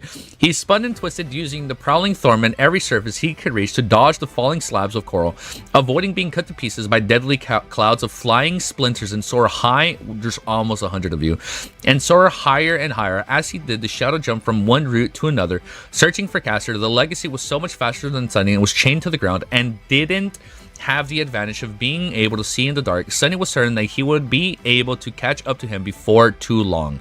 Hold up. I want to take a picture. Let me just take a picture. There's so many of you guys here. I just want to take a picture. After a few torturous minutes, he inevitably did. Emerging from the cloud of dust, Sunny left a crimson trail in the air and landed on the wide root in a nimble roll. A moment later, he jumped to his feet and stood silently in the darkness, waiting for Caster to appear. Up here, the highest levels of the spire, the chaos was not as pronounced. Those branches of... It's going to be a sick-ass 1v1. Up here, at the highest levels of the spire, the chaos was not as pronounced. Those branches of the coral were going to break had already fallen. And few remaining ones were relatively stable. That allowed Sunny to predict which route the legacy was going to take. Thank you, guys. There's 102, 103. Hold up, it's not updating on my end yet. Really? Dude, that's a lot of people. That is crazy, man. Thank you, guys. Dude. The cool polished wood of the Weaver's mask. Did he put on the mask? Up here at the highest level of the spire, the chaos was fucking, dude. This is so it's so anime, dude. That's insane. Up here at the highest level of the spire, the chaos was not as pronounced. Those branches of the coral that were going to break had already fallen, and the few remaining ones were relatively stable. That allowed Sunny to predict which route the legacy was going to take. The cool polished wood of the Weaver's mask rested comfortably on his face, hiding his features. Sunny wasn't sure what resources and connections the Han Li clan possessed, so he chose to be extra careful. He was very wary of someone tracing Caster's death back to him. With the help of a prophetic aspect ability or some strange and powerful memory, a vengeful legacy clan was the last thing he would want to deal with after returning to the real world. And by now, he was sure that the one of two of them was going to die here in this cursed and dreadful tower. This confrontation was long overdue. He was also wary of Caster himself. The proud scion was many things, but a fool was not one of them. There was a chance that he had long guessed Sunny's flaw. The mask was his insurance against the eventuality. Wait, let me take one more picture, because we just passed 100. Just for memories. Just dipped to 94. Never mind. It's okay. The confrontation was long overdue. He was also wary of Castor himself. The proud scion was many things but a fool. Not one of them. There's a chance that he had long guessed Sunny's flaw. The mask was his insurance against the eventuality. Let's see which one of us is better. Let's see which one of us deserves it more. For Sunny, this fight was not only about defeating Castor. It was even about It wasn't even about defending Nephis. Then what is it? It was about defeating the word itself a long time ago. Oh, you're right. There's a delay. You're right. I keep forgetting there's a stream delay. I have a 20-second stream delay, so the chat hopefully doesn't crash. Take it now. Take it now. Yeah, I got it. Yeah, I forget. There's like a 20-second delay between you guys and me, just to be safe so stream wouldn't crash. But I got it. We got it at 102. That's sick, man. It was about defeating the world itself. A lifetime ago, when he and Castor had first met in the academy, they were on the opposite sides of humanity. One was on the top and the other was on the bottom. One was strong and surrounded by a circle of admirers, and the other was weak and alone. One had the best educations and the best mentors, the vast resources of his powerful family, the inherited arsenal of memories, and the plenty of soul shards to propel him forward to the future success. The other had nothing. Sunny had always had nothing, no family and no home, no place to call his own, no one to care about whether he lived or died, no opportunity, no chance, no future. Thrust into the same hell as a Castor, he clawed and fought, suffered and endured, surviving and bettered himself through will, intellect, and countless brushes with death. And now, a year later, he was ready to claim his rightful place. Fuck. By defeating Castor, he was going to prove once and for all that he wasn't lesser than anyone, that he wasn't so inconsequential nobody to be discarded and forgotten, to be lost on the forgotten pages of history, that he mattered as much as those real humans did. Then he wasn't as exceptional as the best of them, despite the fact that he wasn't born into wealth and prosperity, much more so even. As Sunny waited in the darkness, a light of memory and lantern swiftly approached from below. Castor was rushing to the pinnacle of the spire, using his incredible speed and training to avoid being killed by the falling debris. He was already getting close when suddenly the light of the lantern fell on a motionless figure and stood in the center of a wide coral root, barring his way. Oh, let's fucking go, dude. Dark armor weaved out of soft fabric with lustrous black leather protecting vital spots. An austere blade held lightly, its tip turned to the ground. The wooden mask that resembled so fucking sick. The wooden mask that resembled the face of a fearsome demon was new, but still he had no problem recognizing who was in front of him. Slowing down and stopping a few meters away from the hateful little vagrant, Castor gritted his teeth and spat. It's you. Hidden behind the mask, Sunny smiled. No, you are mistaken. Actually, it's... Oh, because he can lie. Actually, it's not me. Then, tilting his head, he stared at the proud legacy and said, his voice full of surprise, "Oh, hey, Castor, what a coincidence to run into you here of all places. So unexpected. It must be fate." Oh my god. The rest of... This is going to be a fuck... He called it... Who's calling who a mongrel here? This is going to be a good fight. Oh, it's going to be a good fucking fight. 106. It's gonna be a fucking good fight. Oh my god. Is there artwork on this fight? Please tell me that there's artwork on this clash. I'm sorry. Wait, I'm sorry. I'm over here asking if there's artwork on this fight, and I'm just realizing we still have like 12 chapters. What the fuck is gonna go on? Like, is the Castor fight 12 chapters, or is there like more after this? What is gonna happen? I'm gonna start drinking my coffee in my little mug when I'm live. That way it stays warm. It is fated. I'll be honest, speaking of fate, speaking of Sunny having all these fated encounters, I've been brainstorming a theory that I think is going to happen. But I will save that theory for once we're done. I know we deleted the message, Sunny. Don't worry, I didn't read it. I'm not reading the spoilers. But I am suspecting a very fated encounter with the nightmare spell in a future arc. I will say that though after we're done. Chapter 338 is called The Rest of the Mongrels. Castor remained silent for a while, then calmly looked up at the fiercely pulsating radiance of the Crimson Terror's light. Finally, he lowered his head and exhaled through his gritted teeth. "Out of my way, Sunny." Sunny blinked a couple of times, then said in a humorless tone, "Or what?" The legacy grimaced and stared at him darkly, his face full of resentment. "I am so tired of you and your insolence. Why must you always ruin everything? Why can't you just know your place?" Shut the fuck Oh, this stupid, insignificant swine, bro. I would say, I don't want to be mean. I don't want the video to get demonetized. Shut the fuck up, bro. Why can't you just know your place? Summoning his beautiful giant, Caster shook his head and said, stay out of this if you value your life. This is the last chance I am going to give you. Sunny did not move, watching the young man silently. There was nothing but darkness in the eyes of the disturbing black mask. A few moments later, his voice resounded from behind, strangely hollow. Know my place? What is my place in your eyes, huh, Caster? The legacy smiled slightly and then said naturally, as though stating a fact, out of the sight of those better than you. With the rest of the mongrels, fucking little shit. Bro, hold up. He's not Gilgamesh. Does he think he's Gilgamesh? Only Gilgamesh can call someone a mongrel, and then that's like a turn on for some people. Okay, he doesn't have the right to call somebody a mongrel, okay? Only Gilgamesh can say that. Out of the sight of those better than you, with the rest of the mongrels, what else? Sunny shifted slightly. When he spoke, his tone was unexpectedly carefree and friendly. Not exactly what I expected to hear. Well, never mind. Before we do this, though, can I ask you one question?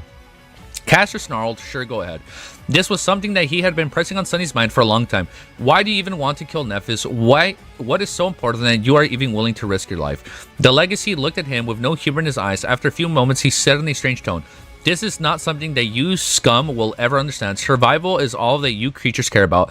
Duty, loyalty, honor. Those are the words the likes of you know nothing about. So I will put you in a way that will be easy even for you to comprehend.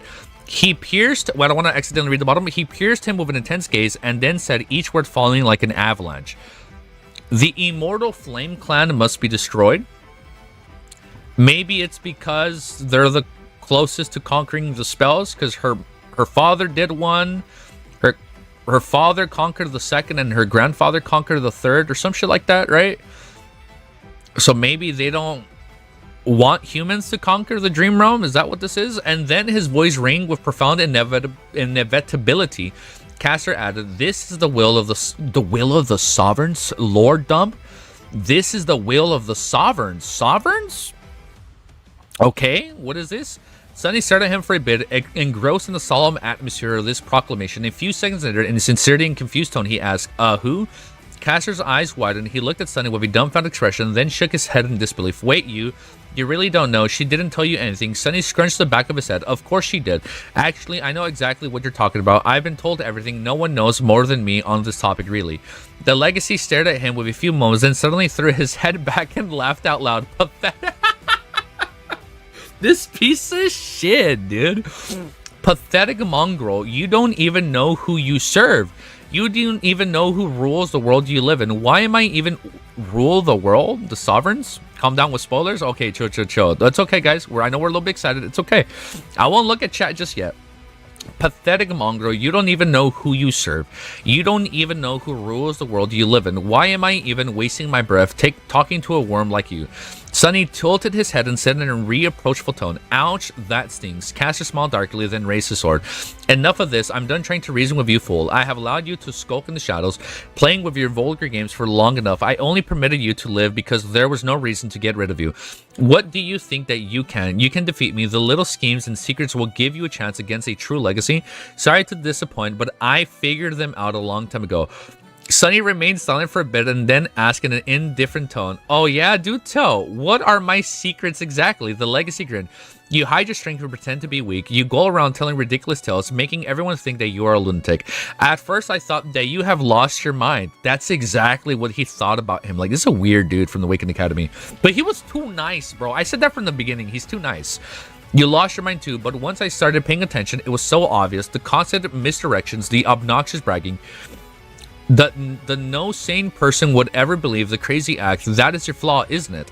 As Sunny tense Caster smiled, triumphant said, you are compelled to lie against your will. Did you really think that no one would see the pattern? You are compelled to lie against your will. Did you really think that no one would see the pattern? You even britted the idle friend of yours to try and mislead everyone. A pathetic attempt. So close and yet so wrong. Were you expecting that anyone would buy it? Sunny stared at him for a few moments and then exploded with laughter. Ah, crap, you got me. Yes, you're right.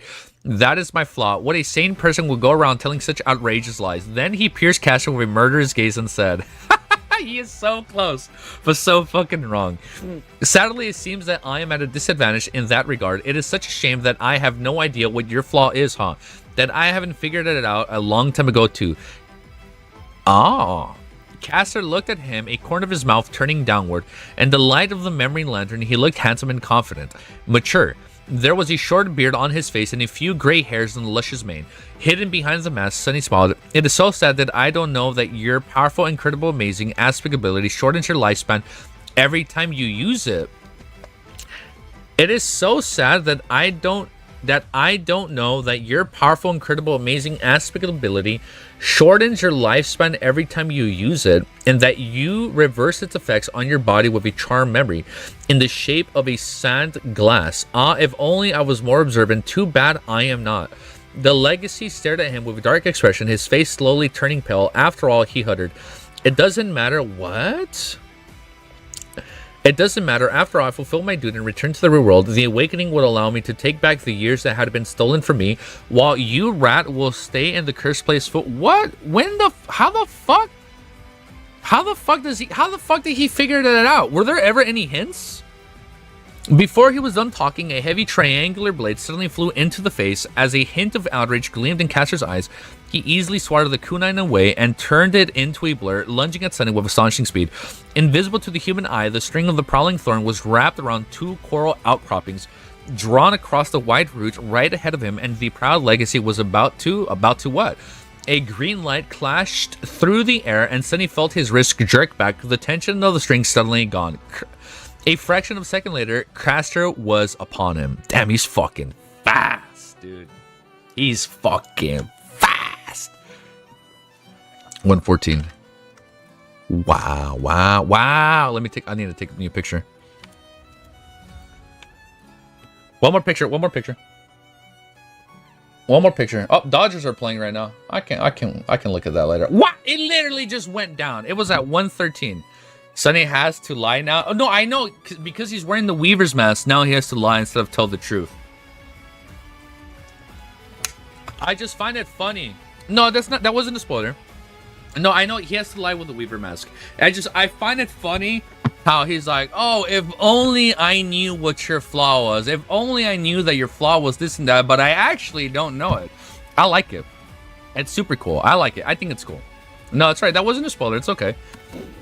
Chapter 339 is called Harder, Better, Faster, Stronger. Can I just play one joke? I'm going to just play one joke and then that's it, okay? This is the only time I'm going to play a joke.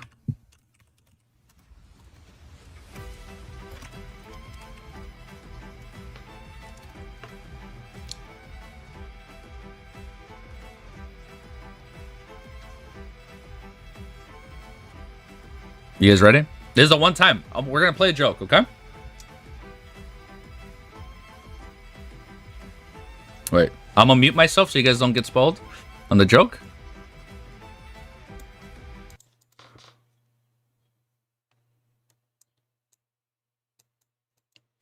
Are you guys ready?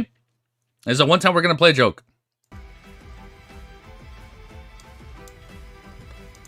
That's what she said.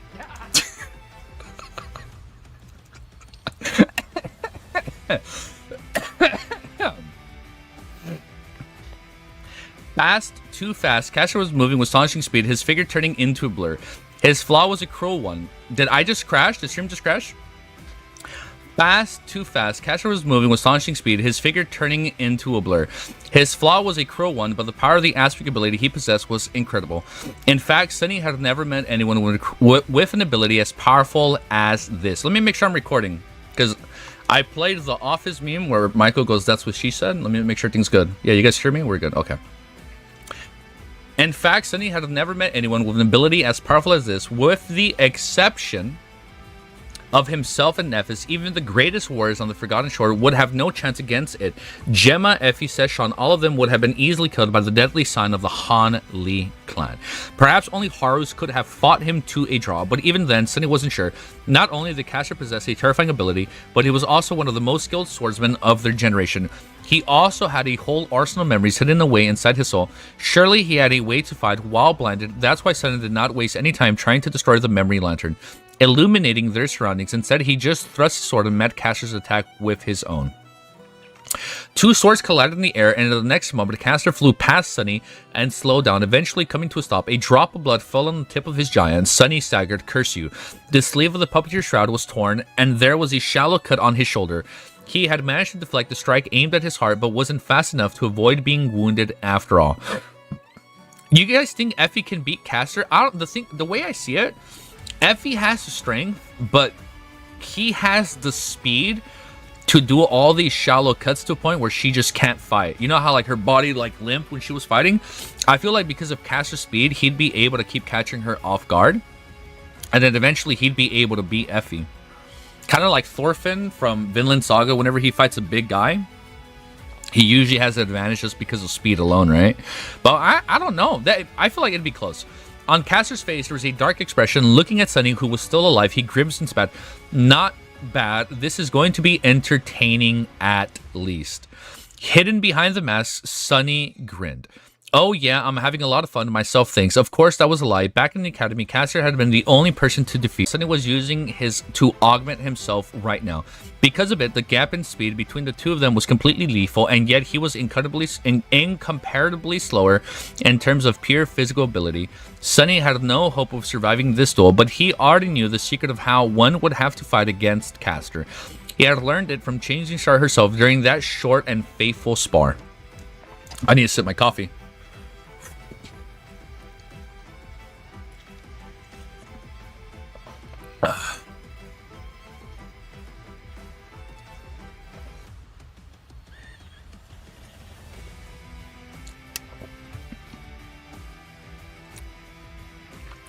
It's okay, Sunny. Oh, I saw what you meant, Sunny. Now you're good if they're typing in Spanish. I know Alma speaks in Spanish with other people, and I remember when I was streaming earlier, I had people type in like Japanese characters. Yeah, no, it's fine. It's okay. It's fine. A year ago, Nephis had been in a similar situation, and yet almost defeated her swift enemy. She had anticipated Caster's move, instead reacting to them, and due to that, his speed advantage had been made less severe. This is what Sunny had to do now. Of course, to achieve such a feat, one had to possess an intricate understanding of the underlying laws of combat and a true mastery of both their mind and body. Luckily, Sunny was one such man. He had obtained a clarity a long time ago, and spent every waking hour sharpening his skill and instincts. His mind had entered into the state of flow. 120? State of flow? What, really? Oh, damn, that is crazy. Of course, to achieve such a feat, one had to possess an intricate understanding of the underlying law of combat and a true mastery of both their mind and body. Luckily, Sunny was one such man. He had attained clarity a long time ago and spent every waking hour sharpening his skill and instincts. His mind had been entered into the state of flow, making his perception and stark and all-encompassing his thoughts quicker. His intuition was enhanced by knowledge of offense in battle. That gave him a chance to win. I'm gonna step outside for 1 minute. One sec.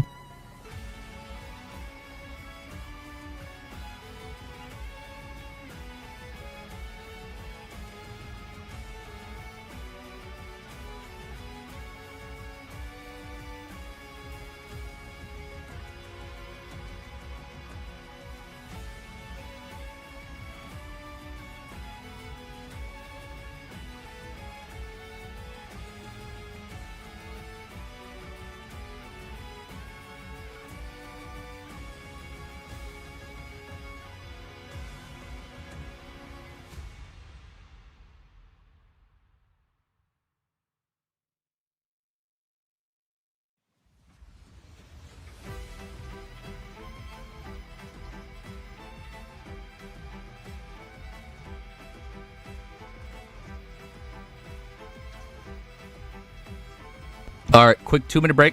2 minute break. Everybody go to the bathroom. 2 minute break. 2 minute break.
Okay, we're back.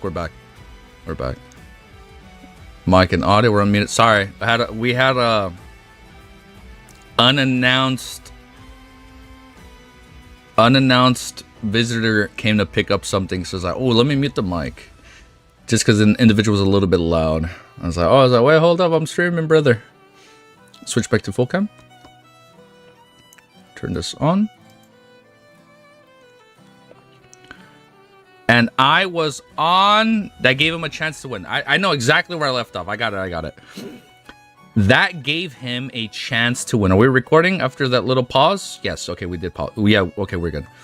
No, I don't have anybody doing music recommendations right now. I hope.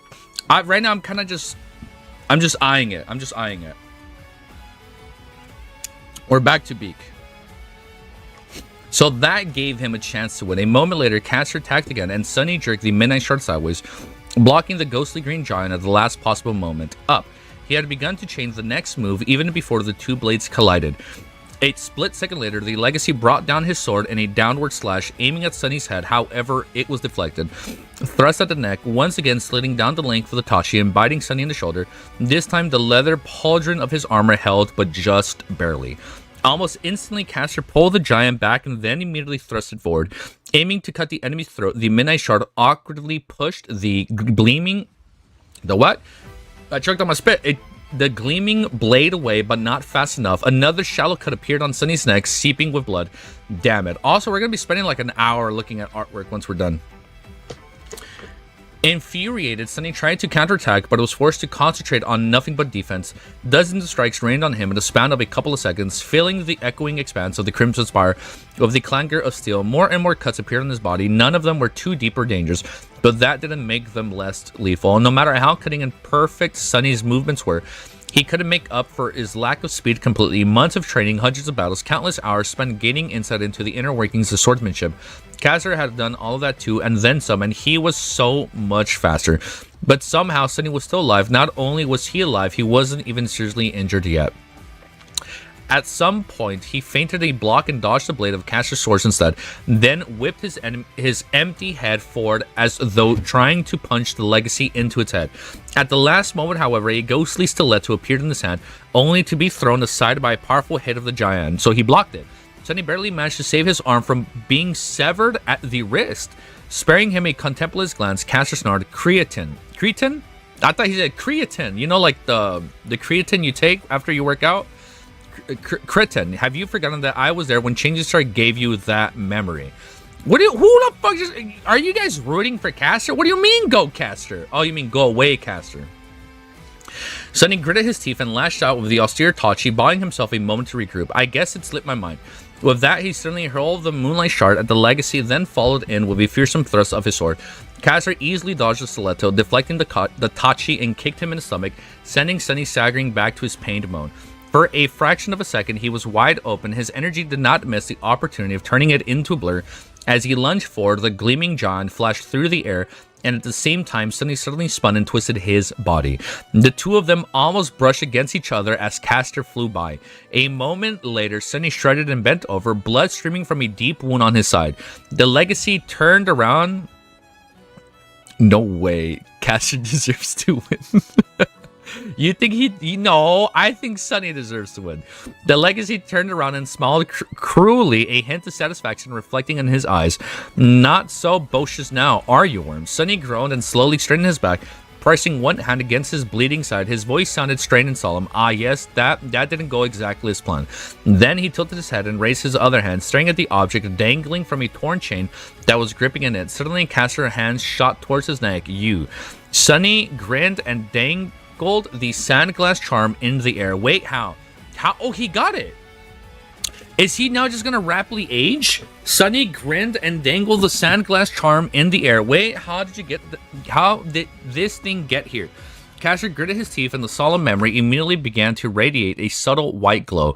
He was trying to dismiss the charm and return it to his soul core, but before that happened, however, Sunny caught it and clenched his fist, ruthlessly shattering the crystal hourglass into tiny pieces. Caster's eyes widened and bastard. As his shout resounded in the darkness, the shards of the piercing memory flew to the ground, turning into sparks of light and disappearing as they fell.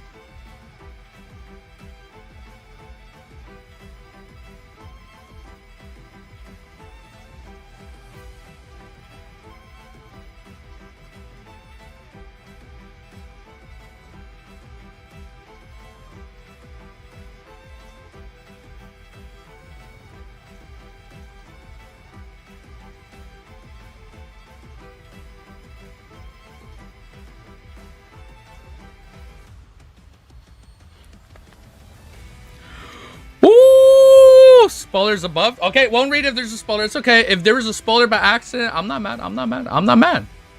I'm not mad.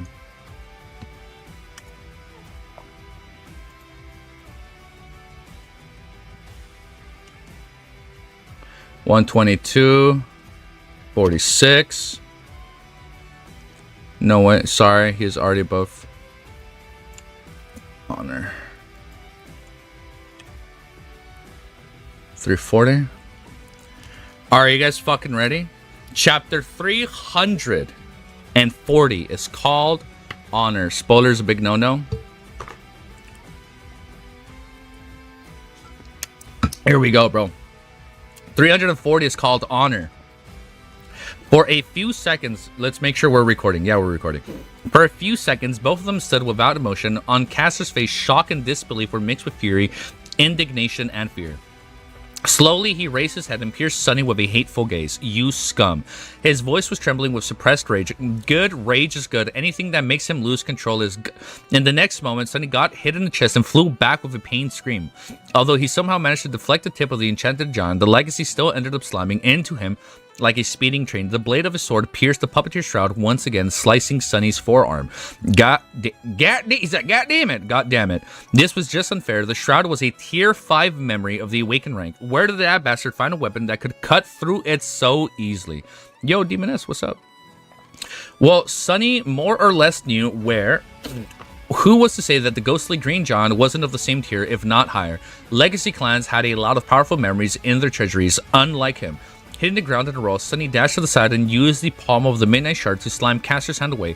He barely saved himself from being decapitated. Shaking, Sunny threw a handful of coral dust into the air and retreated. A moment later, his enemy emerged from the dust like a vengeful demon. The damned John was once again aimed at his heart. But Caster looked different. It seemed that Sunny was right on the money with his guess that the proud silence flaw and the purpose of the mysterious charm memory. Before, Caster had already looked slightly older than the other member of the cohort, which was strange considering that both Effie and Kai were supposed to be the oldest among them.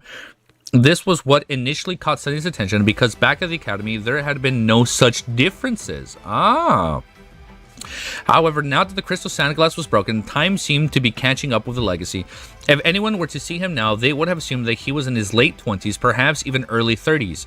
He still resembled the youth that Sunny had met a year ago, but just barely. Instead, a handsome, mature, powerful man was attacking him. His dark skin still smooth, but also showing signs of the future wrinkles in the corners of his eyes and mouth. There were also silver hairs in his beard. I noticed the silver hair today. Cut it off, you know? Appeared, I lost my place. Silver hairs in his beard. Straining every muscle in his body, Sunny stood his ground and parried the deadly thrust, then dodged to the left. Once again, he was a fraction of a second late, and another cut appeared on his body. Curses. With a pained grimace, Sunny dodged, evading, parried, and blocked, continuing to retreat and create distance between himself and Caster. At some point, a furious roar made his ears ring. Get back here, you rat. Why are you running like a coward? Hiding behind the mask and struggling to breathe, Sunny gritted his teeth and hissed. No reason in particular. The next time he and Caster clashed, the legacy appeared in his late 30s. Now he resembled the man in his prime. His powerful physique became even more formidable, his broad shoulders straining the metal of the sturdy scale armor. His temples were gray, and his beard had silver streaks running through it. He looked the kind of older man young girls would utterly be smitten by. Sunny groaned as he felt another laceration appear in his body, pushed Caster away, then dashed back. The Midnight Shard flew from one side to another, from low to high, not stopping even for a split second. The ringing of steel fused into the continuous deafening clamor. He felt as though his lungs were on fire, but he couldn't allow himself to slow down even for a moment. A momentary lapse was going to cost him his life. Come on, this is not much worse than facing against the Saint, but it was worse, so much worse. Even while augmented by the shadow, Sunny couldn't resist Caster's furious onslaught. He was stronger and much more resilient, but that was the thing about the sharp weapons. They were created to make the amount of force required to kill someone much less demanding. A skilled swordsman that relied on speed couldn't dispatch an enemy with one well-aimed touch of the blade. To someone like Sunny, Caster was a nightmare. If not for the blood weave, he would have grown weak and slow from the blood loss a long time ago. Thank you, Bloodweave. Just from the numerous cuts on his body, and yet he resisted and continued to retreat, desperately deflecting one lightning-fast strike after another. The next time Sunny got up, got a good look at the proud legacy, he felt a cold shiver run down his spine. Attacking him was an old man. Attacking him was an old man. His gaunt face was lashed with a spider web of wrinkles, and his hair and beard were completely gray. There was also no sign left on the handsome youth he had known and despised for so long. Castor was still full of full vigor, though. His fury was still as murderous and scathing as it had been before. His speed, however, was just a tiny bit slower. Die, mongrel. With a furious roar, Castor brought down the ghastly giant down on Sunny, who was still reeling from the previous blow. Desperate, Sunny raised his Tachi into the awakened semblance of a block. When their swords collided, the midnight shard flew aside and almost slid from his hands. What's worse, Sunny lost his balance and fell backwards, landing on the ground in a heap. As a cruel smile appeared on the old man's withered face, he lunged forward and finished the defenseless enemy. But at the last second, a calm voice resounded from behind his back.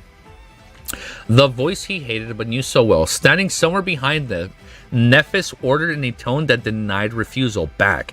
Castor's eyes widened with an expression of utter terror. He spun around and raised his sword, ready to finally face the person he had dreaded and wanted to kill for so long. However, when he did, he saw nothing but emptiness. I'm sorry, was that the ordinary rock? Did the ordinary rock just save him with a voice? But it wasn't Sunny's voice, right? There was no one behind it. Just a simple rock lying on the ground. The ordinary rock is one of Sunny's greatest, most powerful arsenals in the entire verse. No fucking way that worked. Back. Castor's eyes widened with an expression of utter terror. He spun around and raised his sword, ready to finally face the person he had dreaded and wanted to kill for so long. No fucking way he fell for that. However, when he did, he saw nothing but emptiness. There was no one behind him, just a simple just a simple rock laying on the ground. As Castor watching confused, like, what the fuck? His thoughts slowed due to the debilitating effects of age, and the rock shouted in changing Star's voice. Hide in the shadows. Almost immediately, the proud sounds, pupils narrowed. With a dark grimace, he spun back, moving his sword into a defensive position. He was just of a fraction of a second delayed. Without making any sound, the tip of the midnight shard pierced his scaled armor, his flesh, and then his heart. You have slain an enemy. 1,000 shadow cores. Staring at the stunned face of the feeble old man in front of him, Sunny scowled and sighed. Castor looked down at the blade protruding from his chest and the blood streaming from beneath. Then, weakly grabbing the Tachi with his hand, a pained, resentful grimace contorted his pale, wrinkled face. Damn, we fucking actually killed him. Straining to raise his head, he looked at Sunny in the eyes and whispered, You have no honor. Bro, shut the fuck up. This guy was always going for Nephis when she had her guard down. What do you mean, you fucking hypocrite? Die in vain, dude. You have no honor. Die, hypocrite. Look, hey, we're on the same wavelength, brother. Sunny stared at the dying old man with pity. Then looked away. There is honor indeed. Honor is not just a word powerful scumbags invented by making young fools like you die for them and kill for them. It's not a chain that they wrapped around your neck to make you a slave. Castor looked at him for a few moments, trying to say something, but then he slowly fell to his knees. In the sudden silence, the voice of the spell whispered, You have slain a dormant human. Oh, he was dormant. Yeah. You have slain a dormant human, Han Lee Castor. Your shadow grows stronger. Wow. Plot armor Castor deserved to win. What do you mean you guys are rooting for him? Oh my god, this chapter's called 1000. We fucking did it. We're fully saturated, brothers and sisters. 131. 19. I can give 5 more gifted subs for the month, but should we do it now, or what do we do? Should we do it now? Wait, we'll do the last 10. Penny emotes only when 344. All right. Well, look here. This is the thing. Let me see if I can go emote only. My God, I haven't done it in so long. I don't know how to do it. Give me a sec. There has to be participants. No, one sec. I think I know how to do it. Community moderation, send feedback, timestamps. It's music change time. Which music are we playing? Wait, hold up. Before you say what song we play. Before we say what song to play.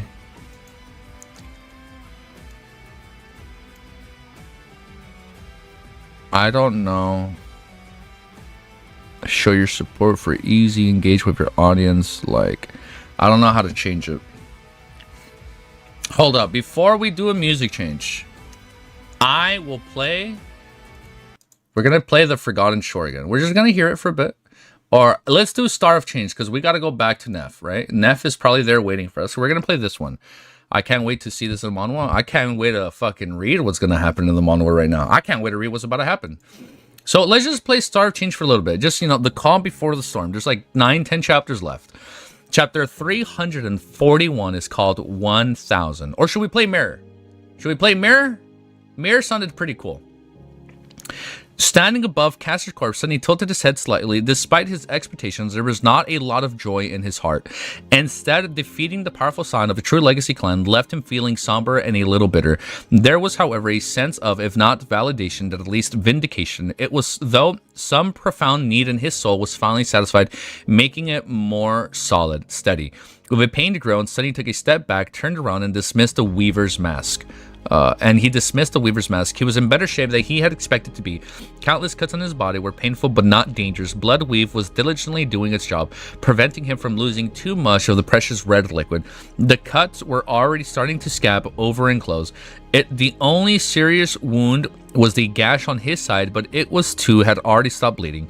Very soon it was going to start healing too. Until then, it was not going to hinder his movements a lot, as long as Sunny was ready to endure a bit of suffering. After a year on the Forgotten Shore, dealing with pain was one of his best trained skills. I have been through worse, much worse. This is nothing. Then another thought entered his mind. The shadow fragment. It should have brought me to 1000, right? A moment later, he realized that his whole being was somehow weird.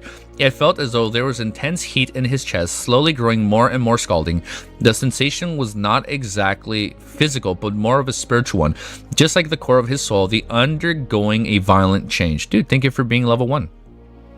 With a mix of anticipation and dread, Sunny concentrated on this feeling. Here we go. What was going to happen to him? Suddenly, he heard the voice of the spell again, and the eerie expanse of the Crimson Spire where ancient darkness fused with the otherworldly light. It sounded solemn and almost triumphant. Your shadow is overwhelming with power. Sunny listened tensely, trying to guess what it was going to say next. Then I answered. Don't put context. Okay. Your shadow. Sunny listened tensely, trying to guess what it was going to say next. Your shadow is taking shape. In the next moment, he staggered and fell to his knees. His eyes widened and lost focus. The heat of this was building up in Sunny's soul and had reached a critical point, and then exploded. It felt as though his core was being torn apart, drowning him with intense, indescribable pain. Disoriented and frightened, he tried to scream, but no sound came out of his mouth. Something was emerging from within his soul, rippling into shreds. Sunny knew that he couldn't stop the process, and so all he could do was endure. As Sunny convulsed on the ground, the spell whispered, "Your shadow is complete." And then something strange happened. The spell was about to say something else, but then the entire Crimson Spire suddenly shuddered. The quake was much stronger than all the previous ones, making it feel as though the gargantuan structure was about to topple. Sunny heard the deafening sound of the breaking stone. Almost at the same time, he was suddenly enveloped in the absolute darkness. All light disappeared from the echoing interior of the ancient tower, and the spell abruptly fell quiet. Its last proclamation left unanswered. Oh, we didn't hear what it said? The pain tearing his soul apart was also gone. It didn't feel as though the process was finished, though. It felt as though it was interrupted. What? What? The pain tearing his soul fell apart. It didn't feel as strong as the process was finished. It felt as though it was the quakes in the Crimson Spire interrupted it? What is happening? Confused and disoriented, Sunny looked around. Why is it so dark? Follow a premonition, he said. He raised his head and glanced up. What? The furious light of the Crimson Terror was gone. Neph won. As Sunny tried to wrap his head around this fact, two things registered in his mind. The first one was that he felt very strange. His chest was still full of eternal heat, but there was also something else, some kind of interference. He was having trouble finding words to describe the sensation, but knew that it wasn't harmful, at least not immediately. The second one was that crap. The second thing he noticed was that currently there was a giant slab of stone plunging down on his head. Picking himself up from the ground, Sunny dashed to the edge of the white root and jumped off of it. Just a second later, on the slabs of the crushing the coral, turning it into dust, a violent shockwave hit him in the back. The prowling thorn was currently restoring itself in the soul sea, its invisible stream cut by casters enchanted the giant. So, for a moment, Sunny found himself in free fall. Then, oh, he's actually free fall, falling down. He found himself in free fall. Then the transparent blur of the Darkwing finally weaved itself from the sparks of light on his back and allowed him to glide forward, following the momentum of the jump. I won't reach out, it's okay. As he just in case there's accidental spoilers. As he reached the wall of spire, another deafening crash resounded from before. Looking up at the descending mass of the broken stone, Sunny thrust the moonlight shard forward. The tip of the fallen memory easily sunk into the ancient granite, giving him purchase. Hanging on, he pressed himself against the cold stones and gritted his teeth, waiting for the avalanche of debris to pass and praying that nothing hits him. A few moments later, the spire shuddered again, then grew still. Somewhere down below, the destruction was still raining on the interior of the spire, but this high, it was relatively quiet. Sunny opened his eyes. He was still alive. The dome of the crimson spire seemed to be broken, letting in beautiful sunshine. So the dome, the top. The darkness was not as impenetrable now, suffused with the light. Dust particles floated in the air, sparkling like tiny diamonds. Pin my message instead. Even only with 344. But oh, okay. Sunlight. Panicking, Sunny looked around, searching for shelter. Oh, because the dome fell. Panicking, Sunny looked around, searching for shelter, but then noticed that this shadow was utterly calm. Unlike before, where his soul was being destroyed by the artificial sun, it wasn't doing anything. It did seem a bit confused, though. What the hell is going on? Perplexed, Sunny decided to make absolutely sure that the annihilating power of terror was gone from rays of sunshine and dove into the soul sea. What he saw there shocked him so much that he almost let go of the hilt of the moonlight shard and fell down. The entire landscape of the tranquil sea was changed. If before nothing but darkness, now it was filled with blinding white light. The light followed through Sunny's soul, making the silence waters ripple and swirl. Up above, the black spear of the shadow core was burning with furious flames. It trembled and seethed as though overflowing with power. However, that power was being suppressed by the current of light, which prevented it from spreading outwards. Being suppressed by the ancient current of light, which prevented it from spending outwards. Beneath it, there was a massive whirlpool. Stunned, Sunny stared at the unrecognizable expanse of his soul and didn't know how to react. What the hell is this? Full of unease and dark thoughts, he hesitated for a bit and then summoned the runes. Everything was the same as the last time he had glanced at them, except for one line: shadow fragments, 1,000 out of 1,000.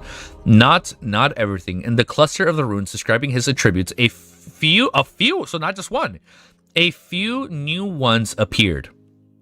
Concentrating on them, Sunny held his breath and read, Attribute Soul Conduit. Fuck is a Soul Conduit? Chapter 3, Crimson Terror? I'm sorry. Is there still more? Do we not just all live happily ever after and go kumbaya? Like, what is this terror? Crimson Terror? What the fuck is going on? Sunny, were you able to put chat in emote only? I didn't even know you can do that. Oh, if you did that, thank you, man.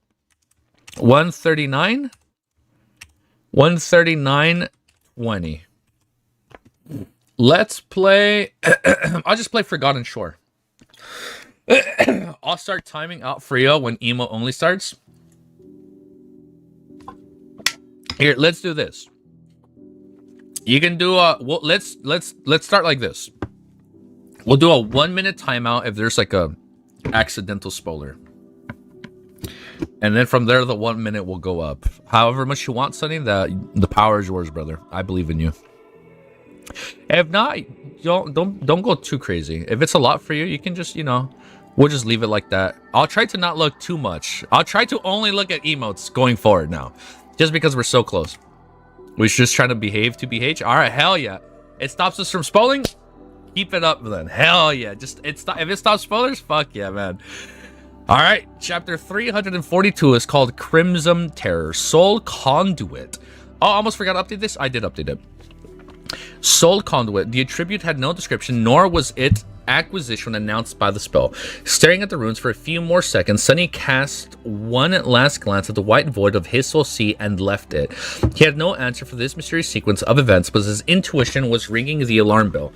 He was almost sure that the strange and painful process that began after he had absorbed the last shadow fragment was somehow interrupted.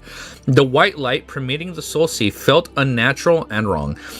Like something external to it rather than natural, the mysterious new attributes was most likely connected to this external influence instead of the saturation of the shadow core. In fact, Soul Conduit was most likely the manifestation of the radiant force that was currently suppressing the core. In that sense, this attribute was more akin to the mind hex of the Soul Devourer than to the Bloodweave. It wasn't something that Sunny had achieved or acquired, it was forced upon him for reasons yet unknown. Gritting his teeth, Sunny shifted and changed his grip on the handle of the Moonlight Shard.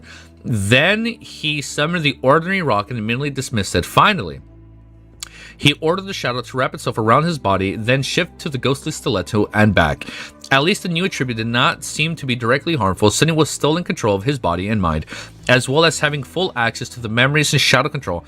All it seemed to be affecting was the shadow core itself, preventing it from achieving whatever it was that had failed to happen. At least for now, but how long would that safety last? Raising his head, Sunny stared at the pinnacle of the Crimson Spire. Something unexplained had transpired there, causing the strange turn of events. Why was he trying to guess if all the answers were most likely waiting for him up above? To his side, a massive slab of stone had lodged itself between the stump of the broken coral roots. More debris piled on top of its steep angle, forming a twisting path to the distant sunlight. Pushing himself off the wall of the towering Sunny, of the powerful Sunny, gliding forward and landed on the inclined stone surface. Then he lingered for a few moments and began climbing up. The higher he ascended, the more sunshine surrounded him. Eventually, the whole tower was filled with nothing but stark beams of light and deep dark shadows. The world was black and white, as though no other color was allowed into the solemn space. After a while, Sunny approached the broken dome of the Crimson Spire. There, a vast hall. There, a vast hall was hidden in the darkness, both its floor and roof now shattered, letting in the brightness of the sun. With a deep sigh, Sunny reached in with his hands and pulled himself into the hall. He was now at the very pinnacle of the Crimson Spire. In the lair of terror of the Forgotten Shore, at the very tip of the ancient tower, there was once a vast and beautiful chamber. It seemed as though it had a large circular opening in its center. This was part of the vision, right? That Cassie told him? Like the room? A large circular, I remember that it was circular gate. Or was that the big gate at the bottom of the Crimson Spire that Sunny unlocked? A large circular opening in the center, allowing sunlight to easily flow into the gargantuan structure at high noon. Then, however, the opening had become overgrown by crimson coral, and now it was gone due to something that had happened during the changing star battle against the Terror. The flood of the chamber partly collapsed, bringing the coral down with it.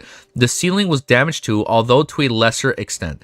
Through the chasm in the spire's roof, Sunny could see the boundless white skies and the burning orb of the artificial sun. Lingering at it for a moment, he then lowered his gaze and looked at the chamber itself. The first thing he saw was Nephis, who was sitting on the floor, staring into the distance. Although her state was not as terrifying as one of the terrible night with a dweller of the depths, he had pulled her beneath the waves of the cursed sea. She did not look too good. The Starlight Legion armor was practically destroyed, revealing gruesome burns and cuts on her ivory skin.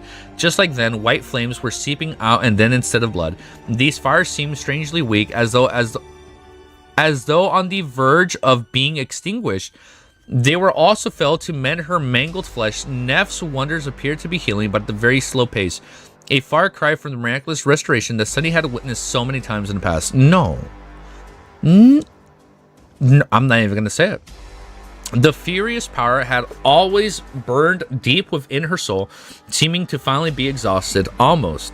Following her gaze, Sunny shuddered when he saw the Terror. The creature that had created the Forgotten Shore might have looked as human once, but now it was like a feverish nightmare.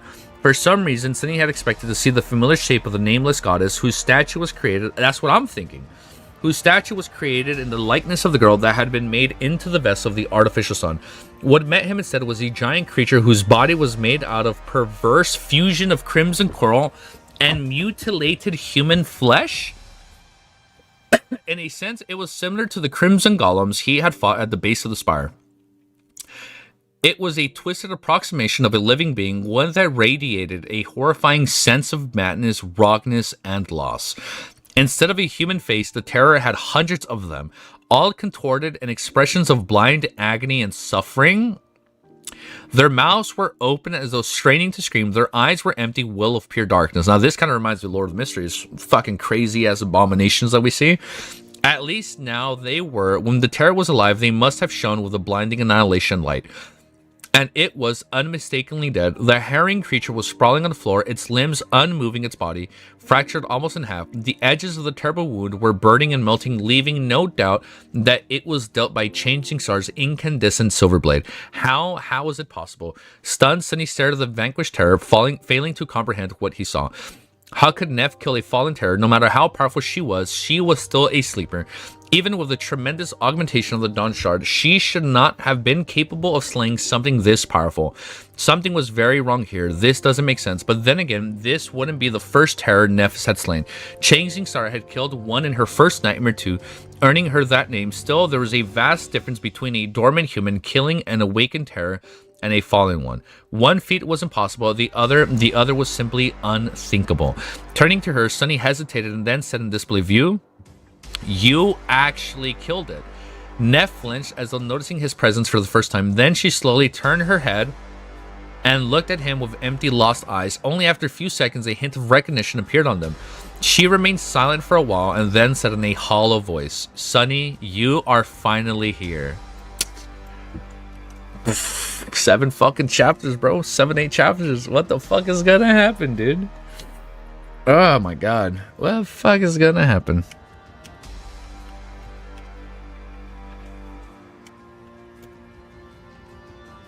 Let me send a quick text message before we start reading. I'm fucking pumped, man. I am excited, bro. I am so fucking pumped reading this shit.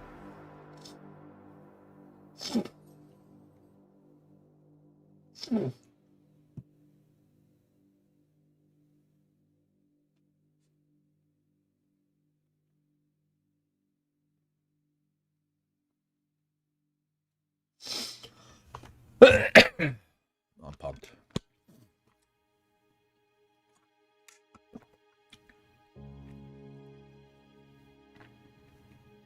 Eight chapters.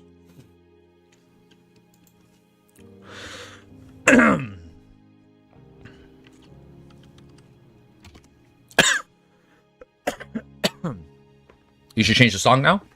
Alright. Should I play Song of Light and Darkness because it shows the two of them and they're like together now? You guys let me know. Should I play Song of Light and Darkness or should we save it? I feel like now it's fitting because it's the two of them. I just see Sunny and Nephis. Nah, 8 chapters of pure cinema. Nah. Okay. We won't put it.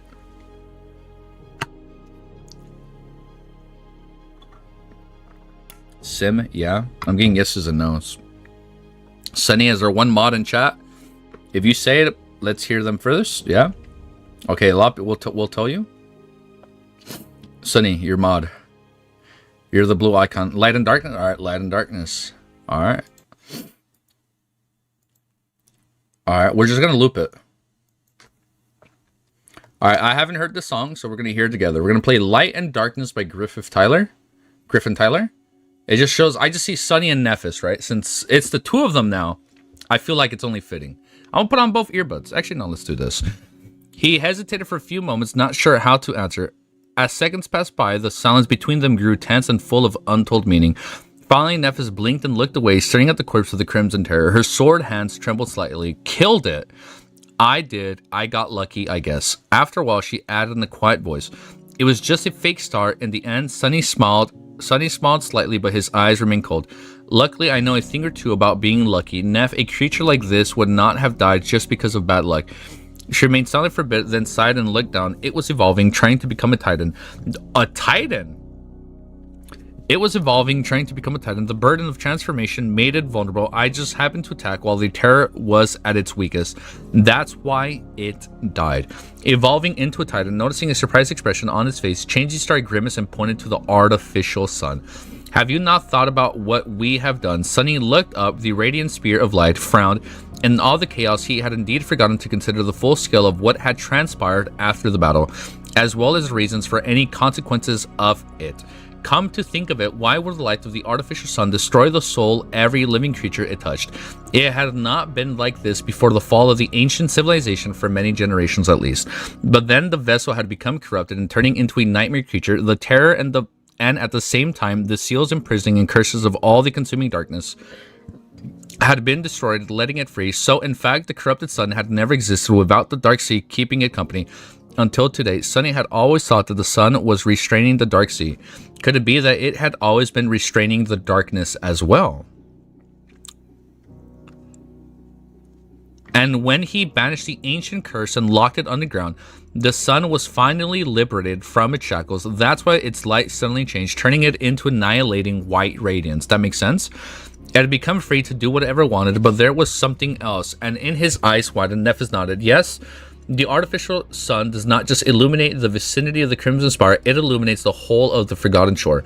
Its light reaches everywhere, so as we were fighting our way through the tower, most of the living creatures on the Forgotten Shore had been wiped out. All that death, all those countless souls, guided into the spire by the labyrinth, like a colossal hecatotomb, the fueled the evolution of the Crimson Tower. Oh, it used up all of them. And Neff just happened to attack while the terror was in the throes of that terrifying transformation. Well, that wasn't a coincidence, most likely. Sunny had not forgotten the thoughtful look on her face as Neff had peered out of the gates of the spire before giving the Dreamer army the command to advance. He shivered, only now realizing that this whole region of the Dream Realm was now almost completely empty of life. Only a few nightmare creatures must have survived, those who were lucky enough to hide from the deadly sunlight in time, or were powerful enough to resist it.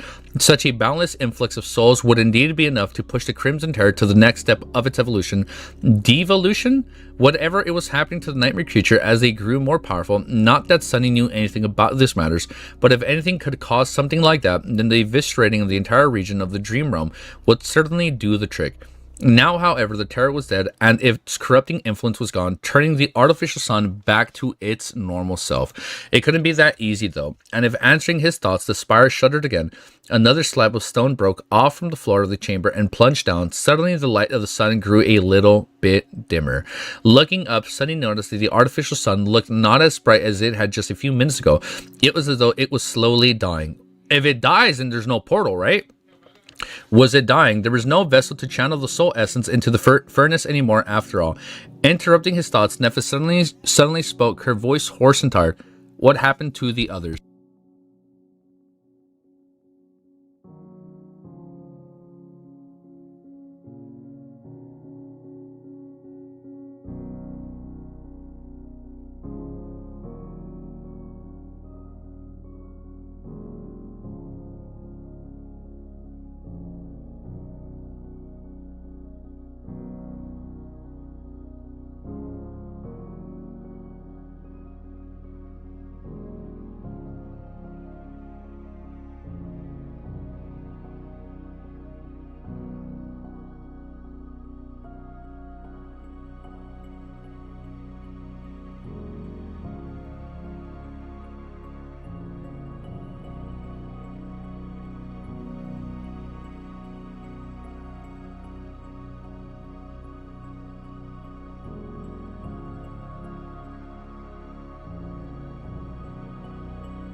I think I'm gonna get more coffee in a bit.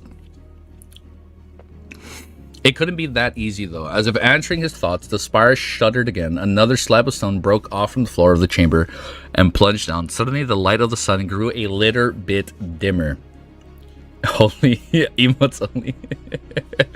It grew a bit dimmer. Looking up, Sunny noticed that the artificial sun, looking not as bright as it had just a few minutes ago, it was as though it was slowly dying. Was it dying? There was no vessel to channel the soul essence into the furnace anymore, after all. Interrupting his thoughts, Nephis suddenly spoke, her hoarse voice tired. What happened to the others? I'm gonna lower the volume down a bit. Her voice, what happened to the others? Sunny shifted and looked down through the chasm in the chamber's floor. Far below, he could see the vast balcony and the shimmering rings of the gateway on it. Somehow, it had shine seemed weaker. The balcony, however, was empty. There were no humans there, and even the coral golems lay unmoving, their semblance of life snuffed out when the terror died. Everyone has escaped. Nephis sighed slowly, as if with relief. After a long pause, she moved slightly and asked, "What about Castor?" Sunny glanced at her and shrugged. When he spoke, his voice was cold and indifferent. "I killed him." Changing Star remained silent for a long time. Then she whispered, seemingly addressing no one. "So that's why." Suddenly, a bitter laughter escaped from her lips. Nephis raised her hands and peered them against her face, as if overwhelmed by some deep, dark emotion. After a few seconds, she muffled, "Whoa.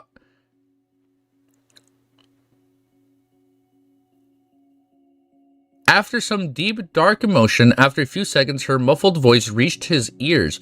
"You shouldn't have killed him, Sunny? Why wouldn't we kill the person trying to kill you?" Sunny snarled. "Yeah, why exactly?" She seemed motionless for a few seconds and then slowly lowered her hands and put them on her knees. Her face was pale and bleak. "Have you checked your attributes?" "Oh, soul conduit? Is that where it comes from?" He nodded and looked at her with a curious expression. "I did. There's a new one there, soul conduit." Changing Star stared into the distance and nodded. "Yeah, same for me." Sunny raised his eyebrow and asked, his voice calm and steady, "Any idea what it means?" She did not say anything for a while, then turned her head to look at him. "Have you not figured it out?" He shrugged. "I was a bit preoccupied. Why? What is it?" Nephis sat and looked at the walls of the chamber. Finally, she said, "This whole tower is a giant soul machine. It was created to collect soul essence and funnel it into the artificial sun. However, are they gonna... One of them has to be a vessel." Oh! No! No!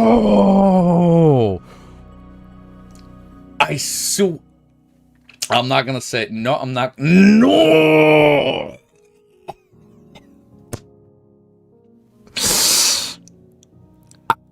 What? No! This whole tower is a giant soul machine. It was created to collect soul essence and funnel it into the artificial sun. However, it can function without one small but crucial gear. A human to serve as the fulcrum of all that power, the conduit for all these souls. And then, in a much quieter voice, she added, "The vessel."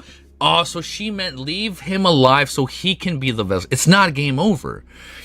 Sunny shrugged, then stared at the corpse of the repulsive creature, the previous vessel of the artificial sun. Nephis had killed it, destroying a crucial part of the spire's mechanism, and so the spire found its replacement. The two of them, the only two humans left on Forgotten Shore, conveniently hiding from the obliterating sun inside the ancient tower. One would be tempted to say that it was fate. What does it mean for us exactly? Are we going to turn into something like that thing? Nephis slowly shook her head. No, not yet. Not for a long time. The terror had absorbed most of the souls it had reaped after the battle, and there's no one to make sacrifices to the sun now. The labyrinth too is now dead. Echoing her words, the spire trembled once again, and somewhere down below, a deafening sound of crushing stone could be heard. Sunny tilted his head. "So what's the problem? Can't we just get the hell out of here and never come back?" Changing Star looked at him, her eyes full of cold, bitter emotion. "You don't get it, dude. I don't fucking get it. You don't get it, do you?" After that, she gritted her teeth and said, "The Crimson Spire is a machine, and the gateway is part of that machine. The spire can't function without a human serving as the sole conduit, and neither can the gateway. There has to be a vessel inside of the tower for the gateway to work. Only one of them can go."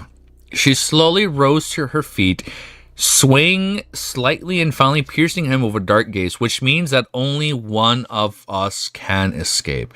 Sunny stared at her for a few seconds, then looked down at the distant ring of the gateway. Finally, he turned back to Nephis and said, "I don't suppose you'll stay behind and let me go?" Changing Star looked at him, her striking gray eyes full of intensity and innocent. "I was a No, wait, are they gonna fight? I was about to ask you the same. Sunny lingered for a moment and then grinned. Not a chance. No way they fight. What? 155? No, I'll fucking buy it. Guilty 3, you son of a bitch. Fucking Guilty 3, man. The son of a... Why are you doing... Why would you write this? Why would you have me this invested for 344 chapters just for them to fight each other? What the fuck, man? Chapter 344 is called Sorrow, Pain, and Rage. Slowly walking... Oh my god, my internet cable just disconnected. I'm not gonna lie. We might disconnect for a bit. I'm on... Oh, we're back on... Okay, we're not on Wi-Fi anymore. We're good. Slowly walking away from the edge of the chasm, Sunny stopped opposite of Nephis and looked at her. In his dark eyes, there was nothing but coldness. Well, it's not like we didn't know for a long time that this would be how things end, did we? She stared at him for a while, then smiled bitterly. We did. Indeed, they knew. From the terrible day when Sunny had first understood the meaning behind Cassie's vision, he suspected that one day, in order to survive, he would have to kill... No! No fucking way. There's no fucking... There's so much artwork of her. I don't buy that we're gonna kill her. There's no... I do not buy... This is fucking BS. I'm about to end stream right now.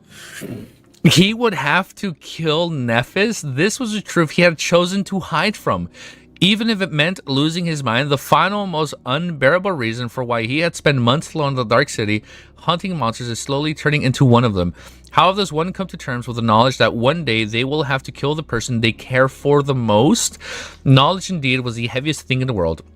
Back at the beginning of it all, far away from the Dark City, before they even knew the Crimson Spire existed, Cassie had shared with them a terrible vision. She said, "At first, I saw a boundless darkness locked behind 7 seals. Something vast returning in the darkness. I felt that if I directly saw, I would lose my mind. As I watched, terrified, the seal broke one after another until only one remained. And then the seal broke too. The first part of her vision would describe the day when the vessel and the artificial sun had gone mad, and the curse of the all-consuming darkness had escaped the prison created for it by the 7 ancient heroes. I saw the human castle again, only this time it was at night. There was a lonely star burning in the black skies, and under its light the castle was suddenly consumed by fire with rivers of blood flowing down its halls. I saw a corpse in a golden armor sitting on a throne, a woman with a bronze spear drowning in a tide of monsters, an archer trying to pierce the falling skies with his arrow." We saw that. The lonely star shining in the black skies was Nephis, the herald of ruinous charge, who had drawn the halls of the bright castle in the blood to become its ruler and then watch it burn to the ground. The corpse in the golden armor was Gunlung, who had died on the white throne, killed by her hand. The woman with a bronze spear and desperate archer was Effie and Kai, who had almost perished fighting against the nightmare horde during the siege of the Crimson Spire. In the end, I saw a colossal, terrifying Crimson Spire. At its base, 7 severed heads were guarding the 7 locks, and on top, a dying angel was being consumed by hungry shadows. When I saw the angel bleed, I suddenly felt as though something so precious that it can't be described with words was taken away from me. 7 severed heads guarding 7 locks were heads of giant statues who started the star sigil that Sunny had used to banish the Dark Sea. In the last part of the prophecy, it wasn't that hard to understand. Nephis was the dying angel, the precious thing that was going to be taken from Cassie, and Sunny was a hungry shadow that consumed her. It was their fate. No, I'm about to cry. Then I felt so much sorrow, pain, and rage that what little remained of my sanity seemed to disappear. That was when I woke up, I think. No, there's 140 of you guys over here. No, I'm fucking crying, dude. Let me take a picture though. This is hype. Then I felt so much sorrow, pain, and rage that what little remained of my sanity seemed to disappear. That was when I woke up, I think. This was the last thing Cassie had said. Looking at Nephis, Sunny sighed and turned away. I warned you, didn't I? I told you that this story won't have a happy ending, that there will be only sorrow, pain, and rage. Do you remember what you answered me? There were the words he said that one day Nev had asked him to join her expedition. Back then, his suspicion that they would inevitably end up as enemies had already grown, becoming almost certainty. I thought that was like an allegory that they would eventually become enemies from like a moral high ground, right? But not like actually fighting each other. Almost that curse word, this was the word that had given him hope, no matter how small, hope that he was wrong. But despite that, Sunny had been preparing for this moment for a long time. It was because he had known that he would have to face Nephis in combat that he had decided to incorporate Saint's methodical style into his technique, while he trained without rest, day and night, not sparing himself from the pain and hardship. If his only skill was that one day she herself had taught him, what chance did he have to defeating her? It was for that reason that he had climbed to the highest point of the hunter statue and spent a night alone there, steeling himself from the inevitable future, forcing himself to accept the terrible truth that soon he would have to kill Nephis. It was because of this that he had refused Changing Star's offer to heal him. How could he allow her to endure the terrible pain of her white flames, knowing that she would be suffering for the sake of her future killer? And it was because of this that he had not tried to learn all of her secret plans, remaining comfortable in his role as a hired mercenary. That's why he didn't want to get close, bro. An outsider, he had known that no matter what, they would end up here in this moment, forced to fight each other. Fate was a terrifying enemy to fight against. He knew it better than most. Fate alone always won in the end. Defeating it was almost impossible. Shifting slightly, Nephis looked at him and answered, her voice strangely wistful. Life is not a story. It only ends when you die. Sunny smiled. So are you ready to die? As white sparks ignited in the depths of Changing Star's eyes, she answered with another question. What about you? Instead of answering, Sunny summoned the Midnight Shard and raised it, assuming a battle stance. Opposite of him, Nephis did the same. Her silver sword weaved itself from blinding light. Of course, neither of them planned to kill the other. They needed the other to remain alive, at least until the victor passed through the gateway. How long would the loser survive after that, though, especially if they were beaten terribly enough to lose the ability to resist further? Staying behind meant death, as the ancient gargantuan tower quaked around them, balancing on the edge of the collapse, lost from light and Changing Star prepared to cross their blades. I don't want to read this anymore. Shadow. I don't want to fucking read this. I'm so over it. Shadow and Light. Volume 2 has to be called Shadow and Light. Or it's like, oh, I'm so fucking annoyed right now, dude. Why would he do that? Why would you, Guilty 3, why would you write that? It's so heartbreaking, dude. Oh my god. I'm so fucking mad right now. I'm so mad. I'm so mad.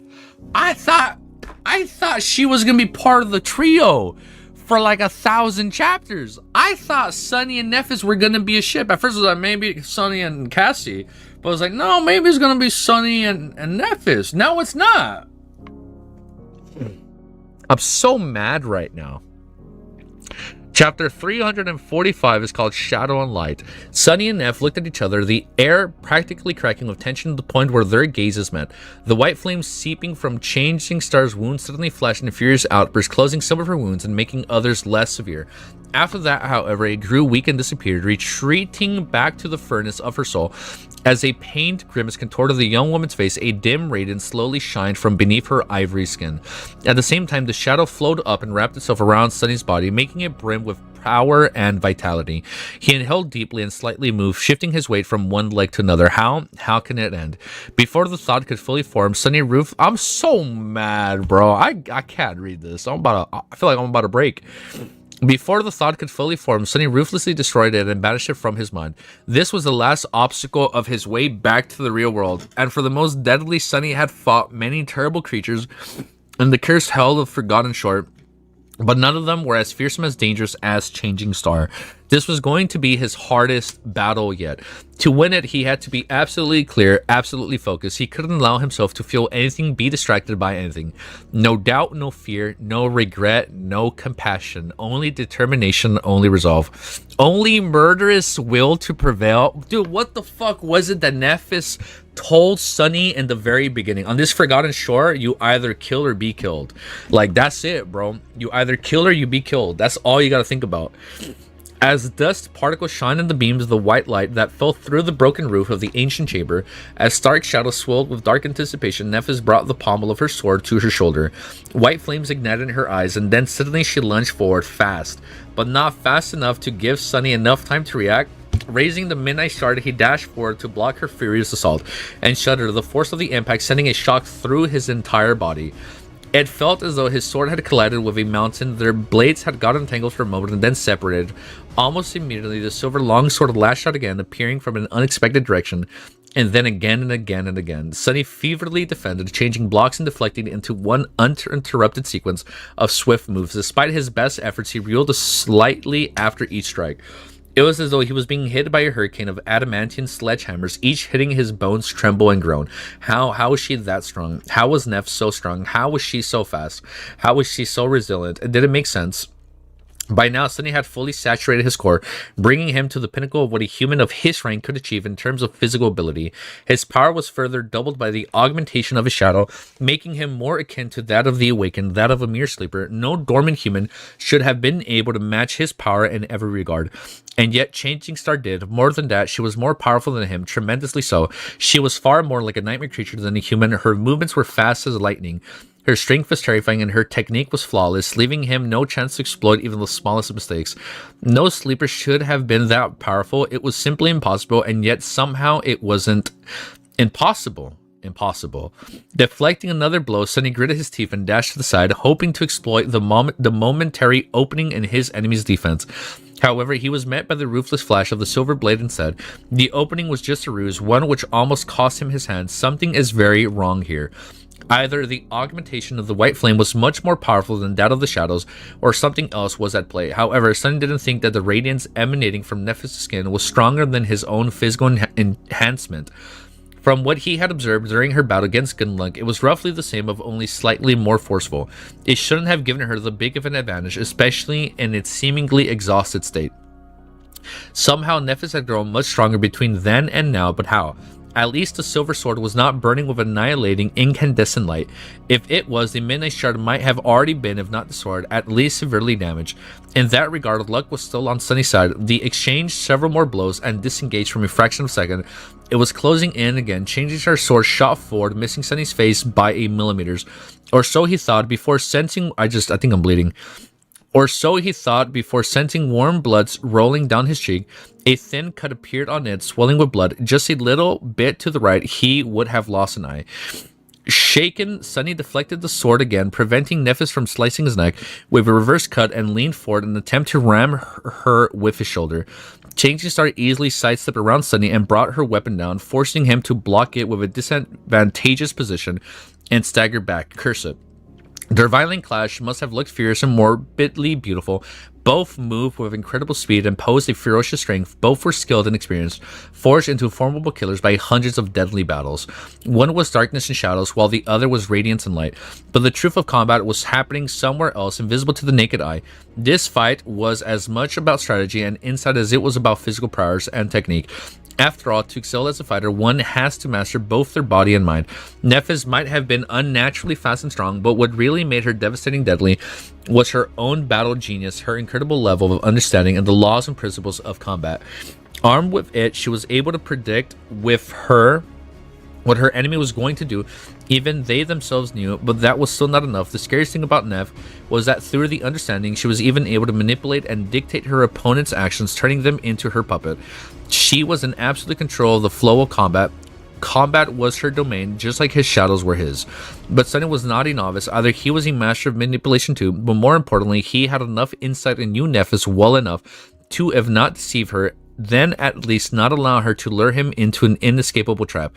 That was why, for a dozen of torturously long seconds, neither of them had been able to seriously wound the other, because they both know each other too much.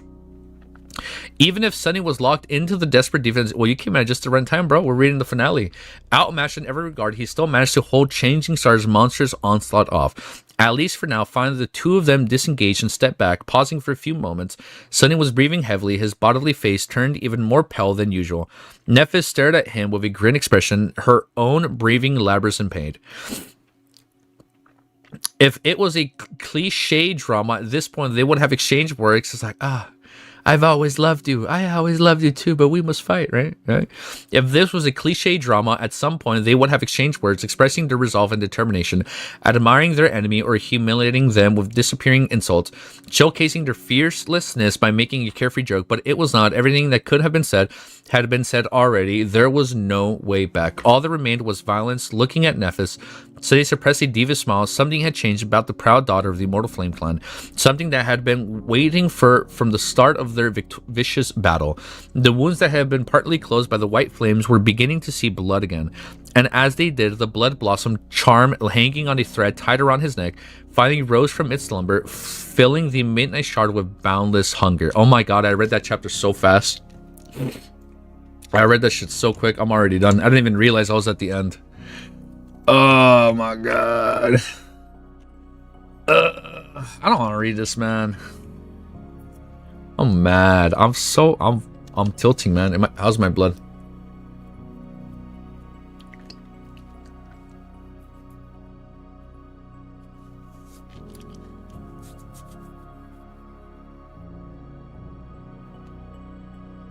I had like an ingrown hair, and I think when I shaved, I kind of like cut it a bit.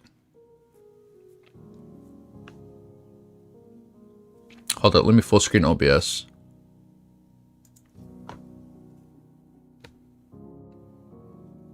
Oh, 2. Oh, I had 2. Okay. Oh, damn.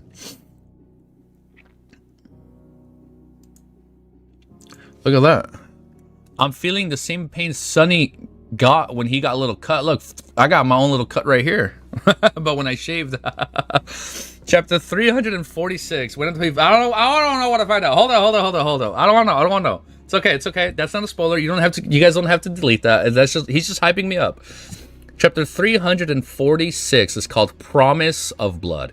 Enhanced by the blood blossom, the austere Tashi suddenly felt lighter in his hands, full of cold, frightening determination. It was almost as though it had a mind of its own now, a mind focused on one goal: to find the enemy and get a taste of their blood. Please tell me I'm updating this. Yeah. Recording, yeah.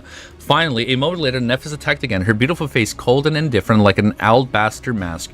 Only the flames in her eyes moved, burning fiercely white as the empty void of the godless heavens above their heads.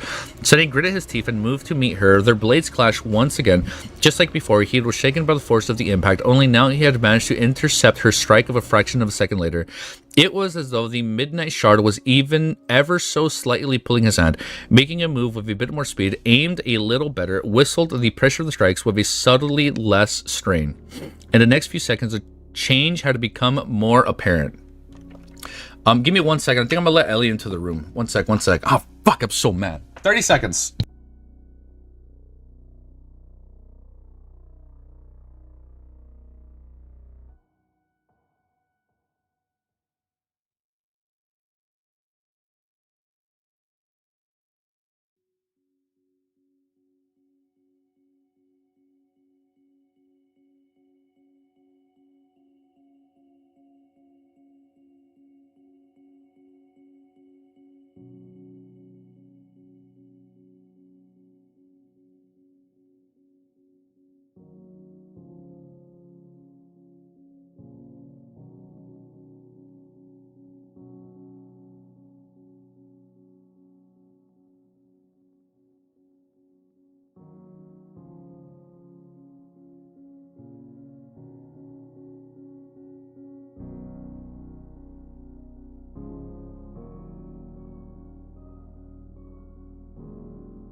All right, we brought Ellie. She's gonna join us.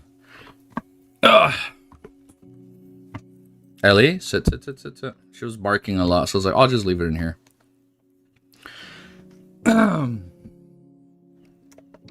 Before he had no chance to launch an offense, Changing Star was revealing in her flowing and unpredictable battle style.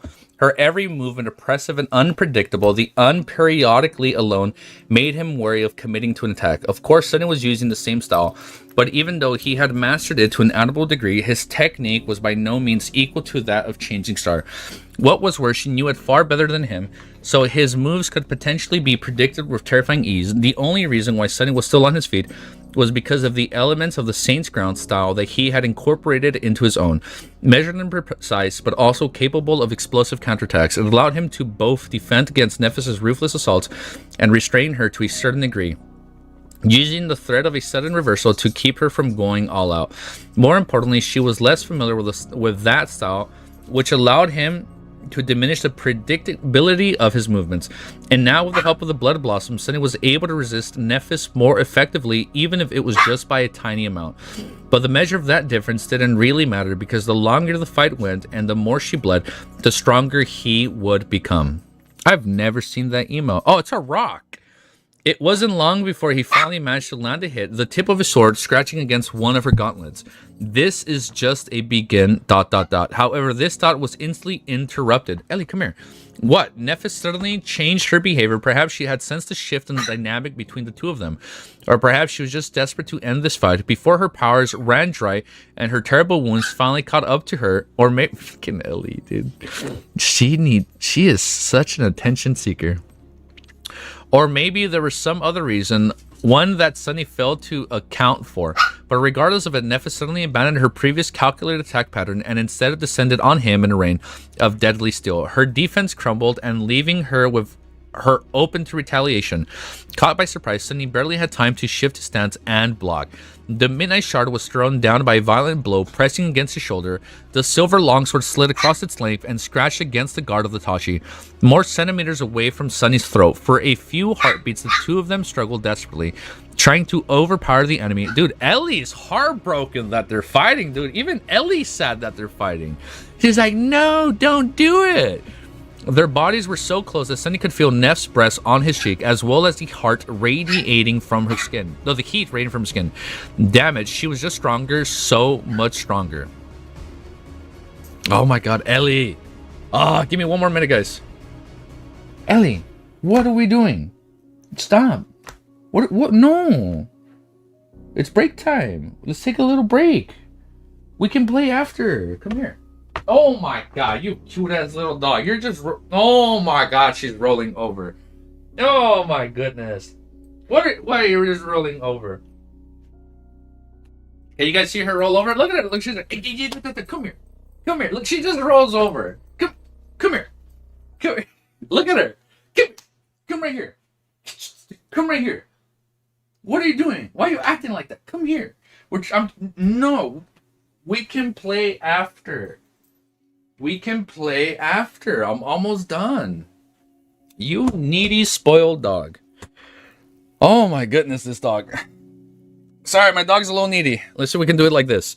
Little by little, her sword angled forward and then bit into his skin. Blood flowing on its silver blade with an angle... Let me move my mouse. With an angry growl, Sunny let go of the hilt of the Midnight Shard with one hand. His fist shot towards Changing Star's body, the ghostly stiletto appearing in it at the last moment. Look at that. The second I moved my hand, she's like, oh, she got up. But of course, Nephis had anticipated that. She twisted her torso, allowing the Moonlight Shard to leave a deep but harmless scratch on her breastplate. In doing so, she had to relieve pressure on the Tachi, allowing Sunny to push her sword away from his neck. But before he could jump back, Neph finished her attack by delivering a devastating blow to his head with a pommel of her sword. Disorientating, Sunny staggered back. He felt the blood streaming into his eyes and lost his vision for a moment. Even Shadow Sense was useless, not because he simply couldn't differentiate up from down right now. Suddenly, his heart was full of dread. Think. He had maybe a fraction of a second left before suffering a complete defeat. What is she going to do? The silver longsword was currently raising slightly above him after the upward strike. The fastest way to finish the fight would be to bring it down, possibly with its flat on its head, or with the edge of its shoulder, thus severing one of his arms. Yes, the second option was the easiest to execute and the most advantageous. But it was Neff he was thinking about. What would she do?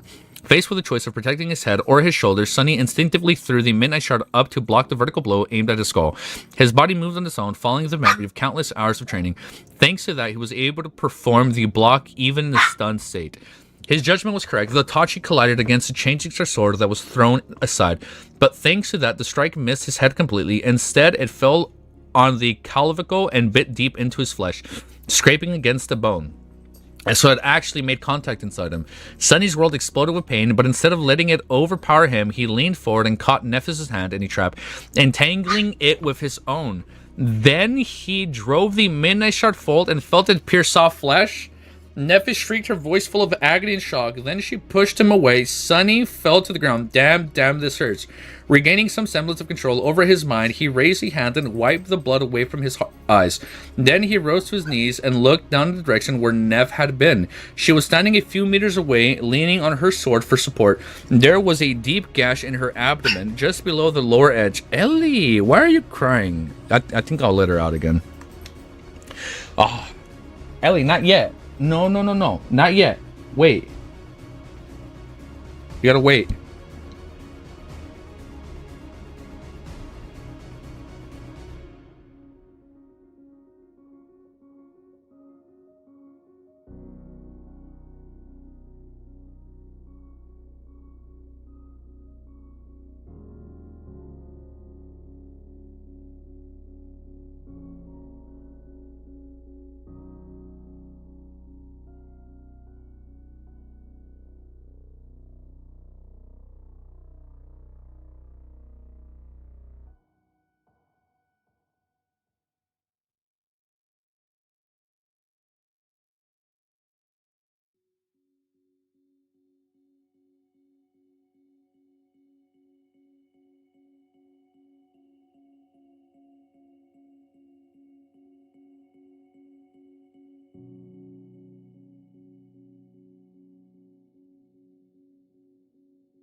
Gaining some semblance of control over his mind, he raised his hand and wiped the blood. Wow! The second I started speaking, everywhere.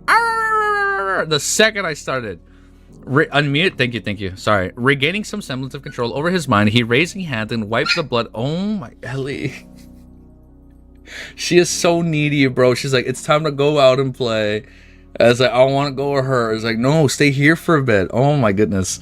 She's so funny. Regaining some semblance of control over his mind, he raised a hand and wiped the blood away from his eyes. Then he rose to his knees and looked in the direction where Nev had been. She was standing a few meters away, leaning on her sword for support. This was a deep gash in her... Okay. Let me let her out. One sec. She's going to go out. She's going to see nobody's there. She's going to come back. One sec.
Come back, Ellie.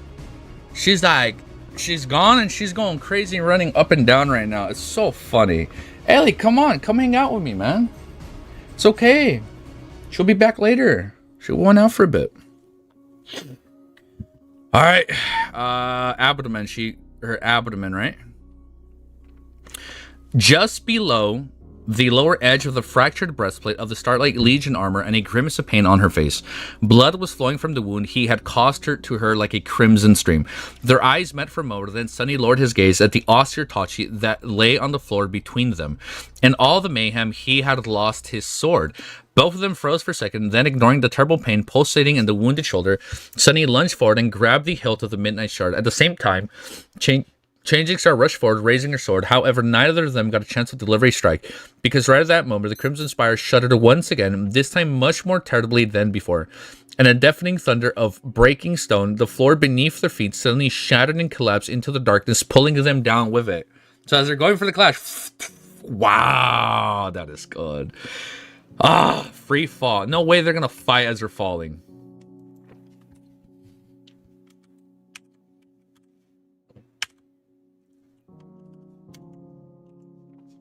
So is it gonna be like a weathering with you moment when they're like falling in the sky? But like rather than like a beautiful somber way, it's gonna be in like a bittersweet way as they free fall.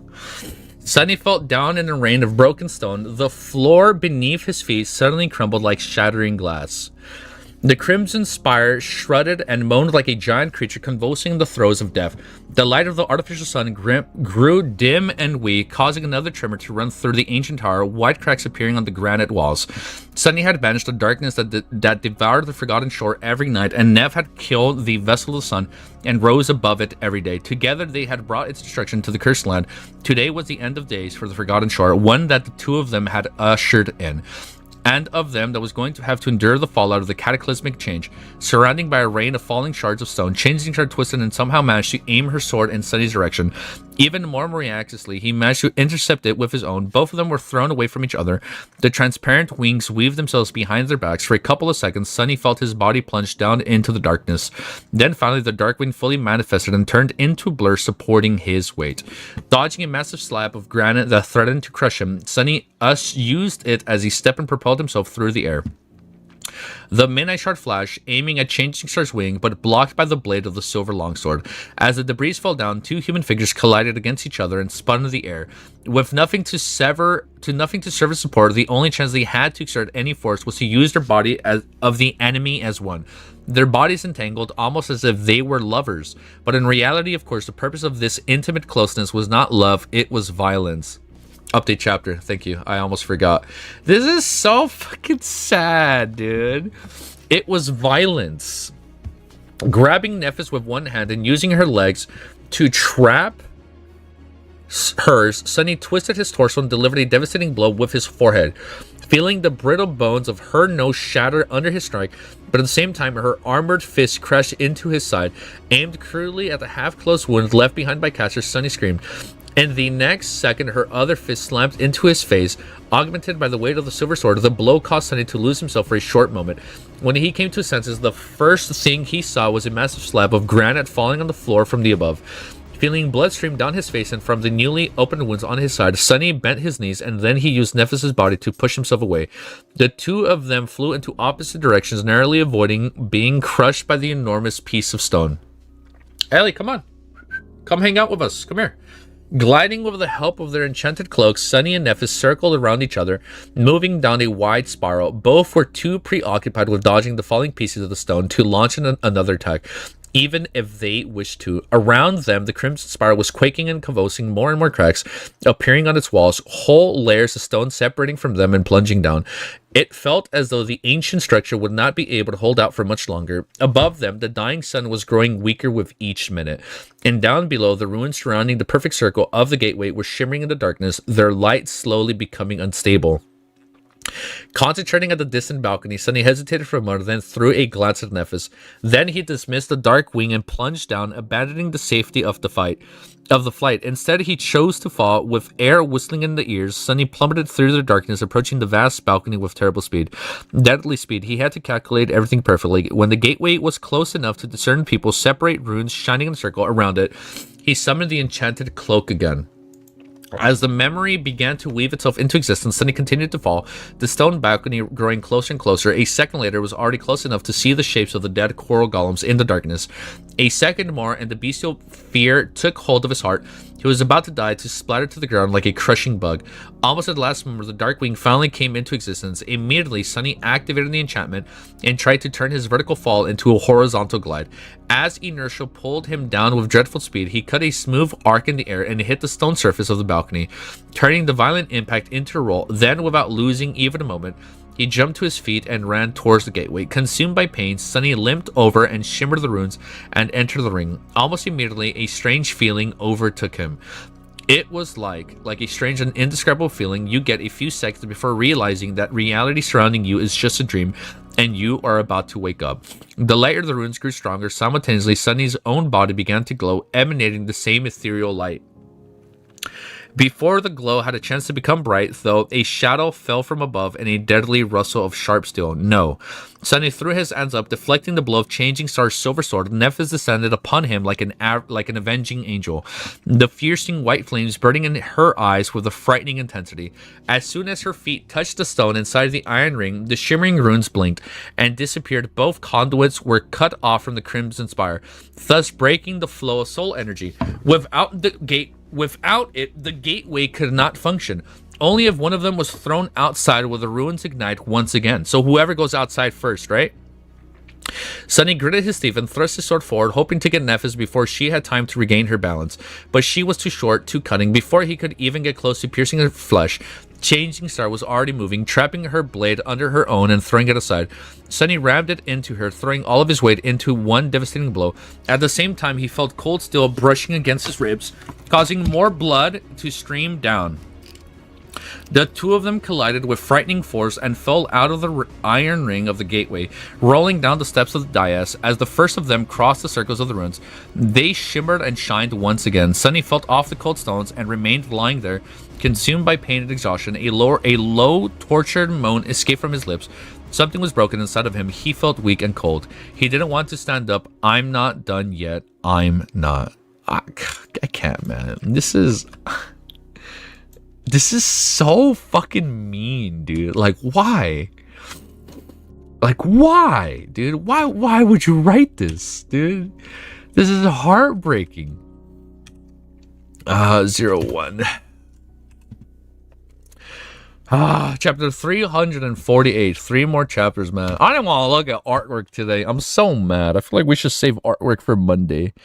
Oh my goodness. Chapter 348 is called Unbroken. Sunny lay on the ground, gulping air like a dying fish. It felt as though he was drowning. His body was a map of pain.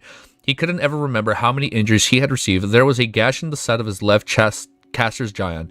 The gruesome wound that almost severed his clavicle, the long cut across his ribs, the many smaller ones, but he was still alive. He was still able to fight. He was still not willing to give up. All around him, the crimson spire was trembling and groaning, slowly starting to collapse. Gritting his teeth, Sunny tardily pushed himself off the ground. His body protested, but he forced it into silence and slowly rose to his feet. The blade of the midnight shard scraped against the stones as he pulled it up. Nephis was doing the same. The young woman stood up and staggered, then regained her balance and grew still. Her posture was slumped with one hand pressed tightly against the deep wound of her abdomen.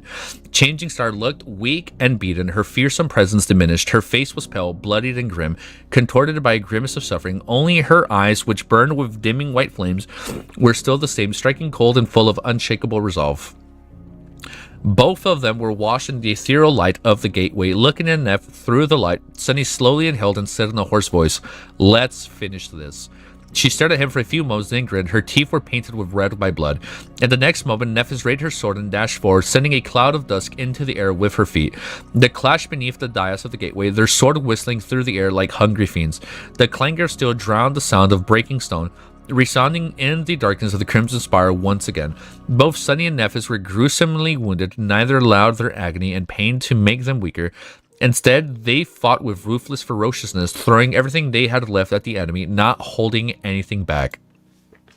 Fuck, man. Now that Changing Star was bleeding heavily, the blood blossom hanging on Sunny's neck entered a state of frenzy.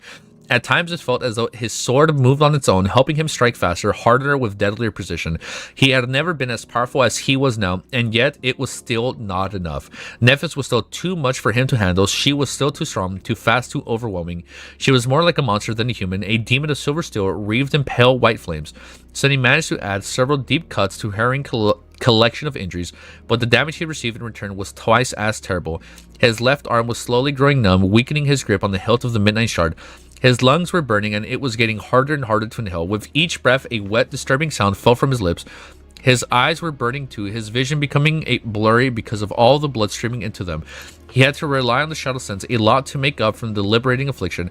I can't go on like this. He had to think something devious and smart, something that would work, but for the first time, Sunny's bag of tricks was empty. No matter how much he thought, he couldn't imagine anything that would defeat Nephis. She knew him too well, better than anyone in the entire world. 2 worlds even, and yet Sunny felt that he had no chance of victory if everything continued as he had. He had already just one step away from death, and so he did the one thing he could think of. A desperate gamble with a little chance of success. Summoning all his remaining strength and resilience, he forced his perception to shift and started weaving the strange, taxing movements of the incomplete shadow dance into his technique. He allowed his mind to become formless and shapeless, and then aimed it at Changing Star, trying to mimic her incredible battle art to the smallest detail, and use it as a weapon to destroy her. After all, if not Neph, then who could ever imitate? He was a person who knew her the best in the world too. He was her companion, friend, and pupil. He was already practically her shadow, her complement, little helper, caught in the net of her schemes and in her insane, insatiable desire, and incapable of breaking free, not only because there was no other choice, but also because he didn't really want to be apart from her.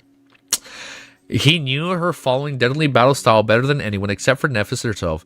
After all, he had practiced it as well, spending countless hours to master its foundation and gain insight into its principles, from reaping the same downward slash hundreds of thousands of times to this terrible battle. He had never stopped learning from her. If he had a chance to make that one final step to mastering the first shadow dance, it was in a fight against her. And so Sunny fought, summoning the memory of the beautiful slave girl dancing with her 7 shadows. He strained his already failing body to its limits, past the limit, trying to force it to perfectly reflect Changing Star's deadly grace and fearsome elegance. Put under the strain, his body began to collapse. Sunny felt as though there was something brittle in the center of his chest, a small part of his body that was slowly crackling under the pressure. Which Eve move he made, a new crack appeared on the surface. He just hoped that he would make the breakthrough before the small part exploded. If he could endure just a little more, do a little more, understand a little more, but in the end he didn't. After another strange and excruciating move, one that somehow felt different from the rest, the delicate thing in his chest suddenly shuddered and broke. For a moment, Sunny felt as though as a marionette. Was that a Lord of the Mysteries reference? Marionette? 152 of you, holy shit. For a moment, Sunny felt as a marionette whose strings had been cut. His eyes widened in horror, and then the Midnight Shard shivered slightly. In the next second, the invisible well of power hidden in his soul opened, and a flood of rejuvenating strength carried his exhaustion away. Wow, this is a long chapter. Whoa, that is a long one. Buckle up.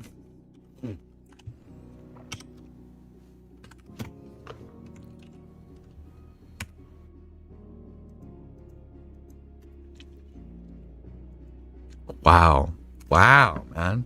Oh my god, wow. This is the longest Shadow Slave chapter we've seen yet. I'm looking at the length. This is a girthy chapter. This is definitely a girthy big ass chapter.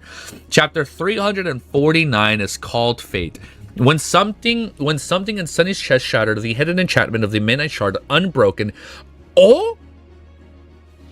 The hidden enchantment of the Midnight Shard unbroken came into effect and opened the floodgates of power to support him in his desperate, defiant last stand. Of course, the blood weave was enhanced by it too, boasting its restorative powers. The virtuous cycle was complete simultaneously, making him much stronger and bringing him away from death's doorstep. Changing Star's sword whistled through the air, aiming to pierce his flesh, and was thrown aside by the forceful push of the austere Tachi. For the first time since the beginning of their brutal fight, Sunny didn't reel because of the violent shock reverberating through his bones. Now he had reached the absolute pinnacle of his power potential. With his core fully saturated, the shadow wrapped around his body, the blood blossom filled with memories, with frenzied might and the unbroken enchantment of the stalwart blade.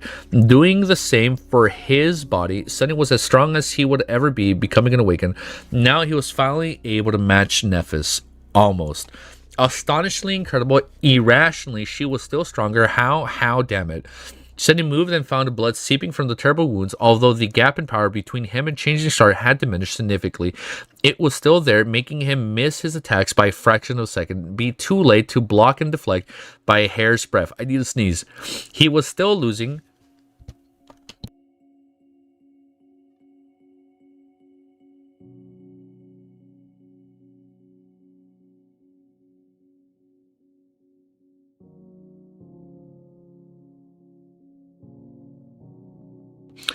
Wow, that was a very euphoric sneeze. Oh my goodness. Woo! That was a crazy sneeze. Good thing I muted it. And paused the video. Woo. Okay, good. He was still losing. As the two of them clashed fiercely, sparks of burning metal flying into the air from the point to point where their swords met, the light of the artificial sun had grown dim and unstable, and the crimson spire continued to break apart. They need a vessel quick, man. Bless you, thank you. At some point, an enormous piece of granite crashed into the vast balcony, showering them with a rain of sharp splinters. A net of cracks appeared on the stone surface beneath their feet, slowly widening as more debris fell down.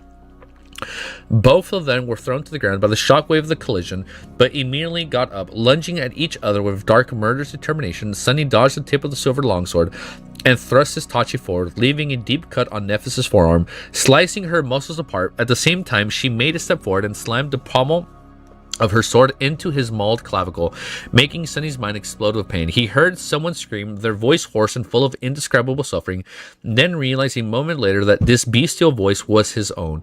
Soon the scream turned into a growl. He wasn't done yet. He refused to be defeated. He refused to give up.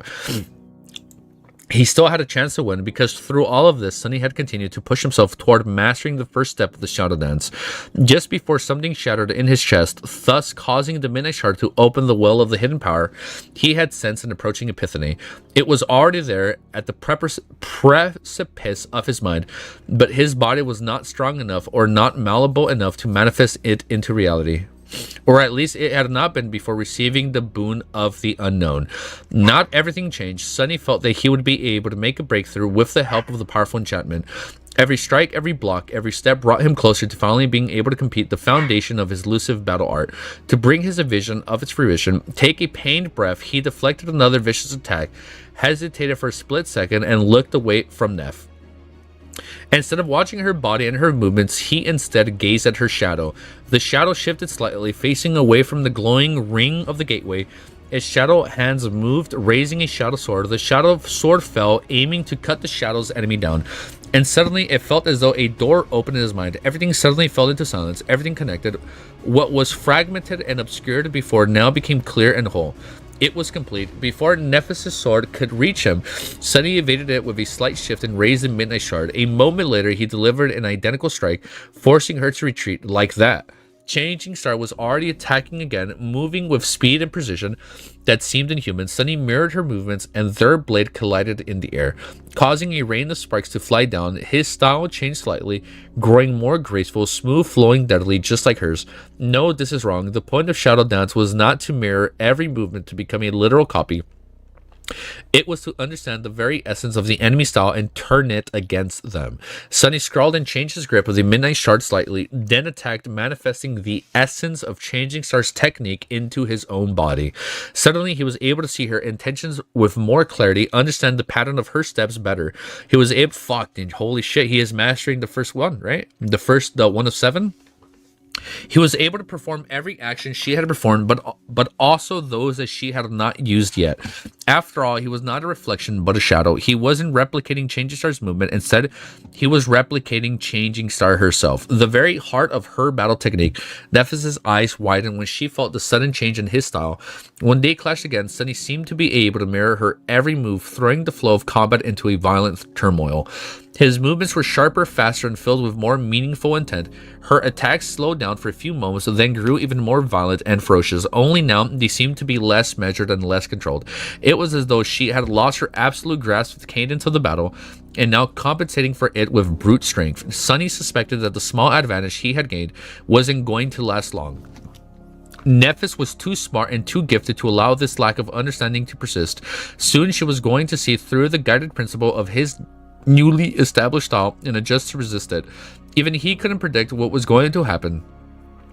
This is the way, despite his best judgment, Sunny gritted his teeth and escalated his attacks, sacrificing any semblance of defense in the process. This had to end fast.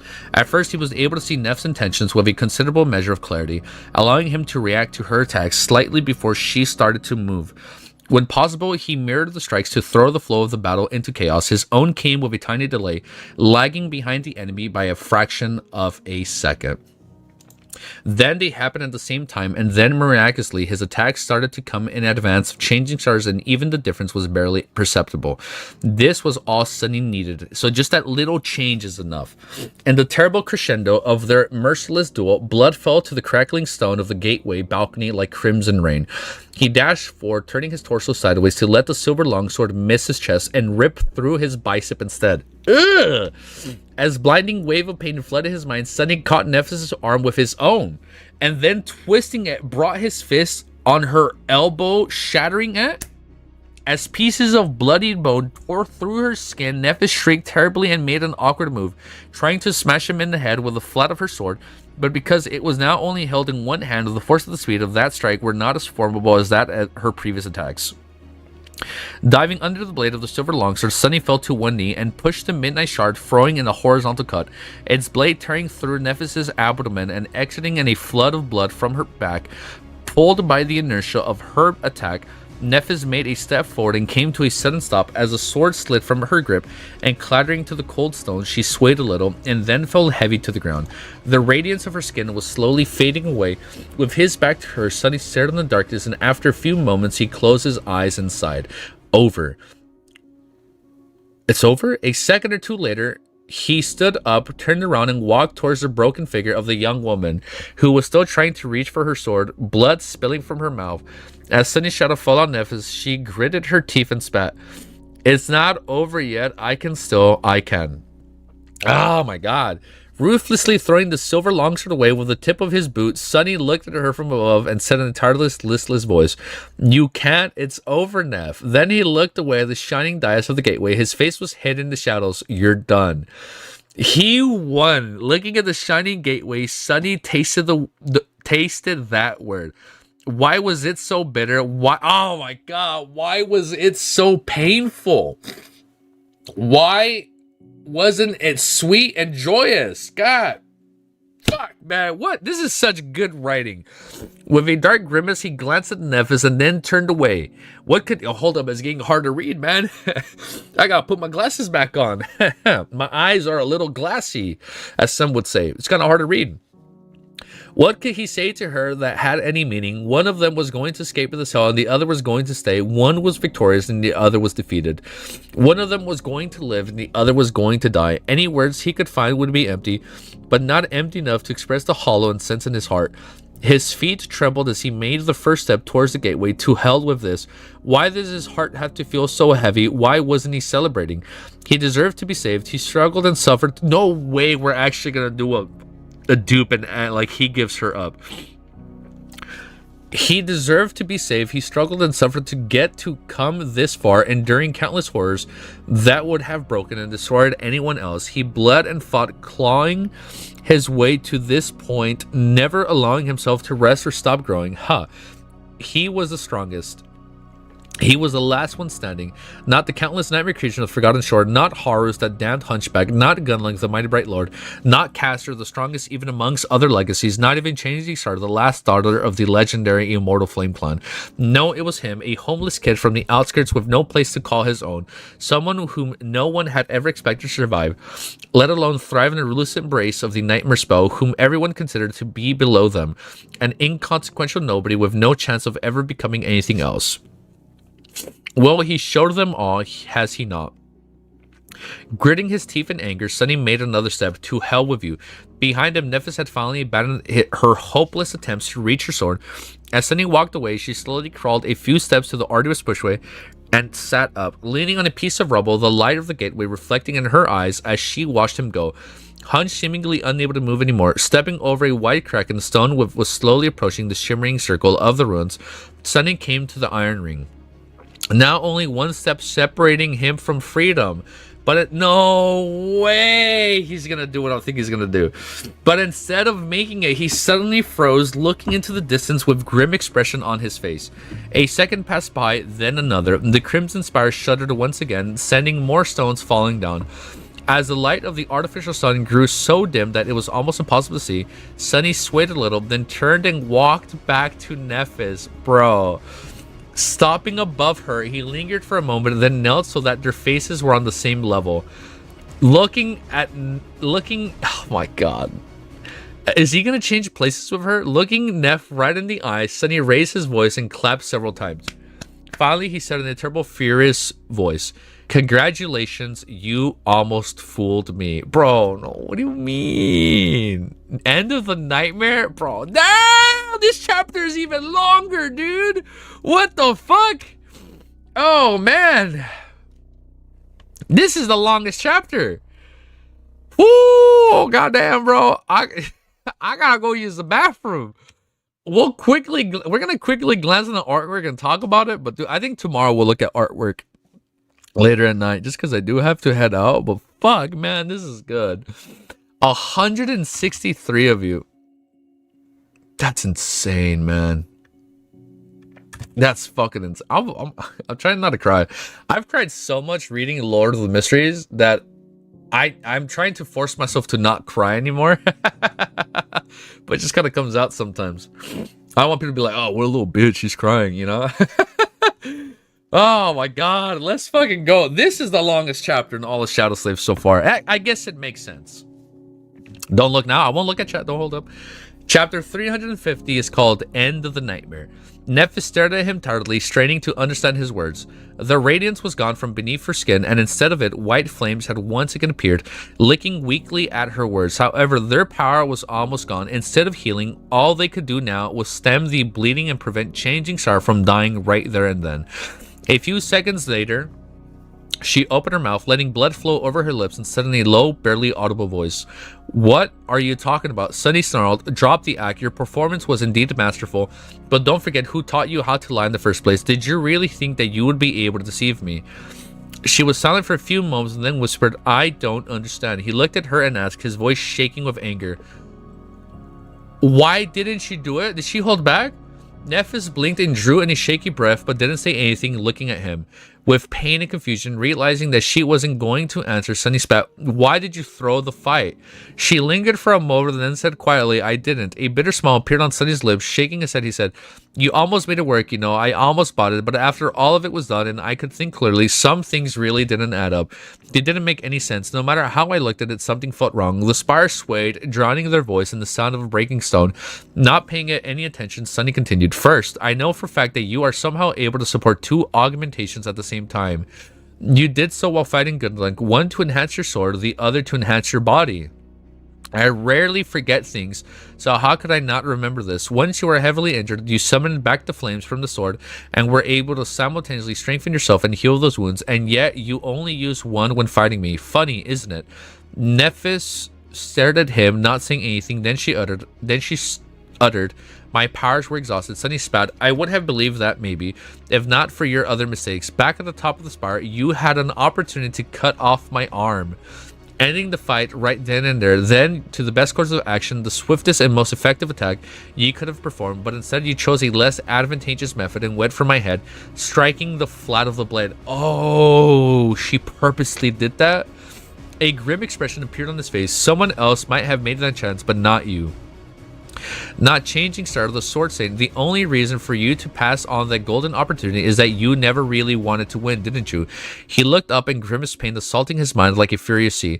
And finally, why did you even stay there at the top of the tower, waiting for me to come? If you wanted to escape, you could have gone to the gateway as soon as you realized that the soul conduit was not even giving me a chance to save myself. But you did not. You just sat there quietly and waited, ignoring your chance to reach the gateway first. So why? He looked at her and shouted, the painful finally finding its way into his voice. Why the hell did you pretend to go all out with me while planning to lose from the start? Nephis stared at him for a while, her face pale and inexorable.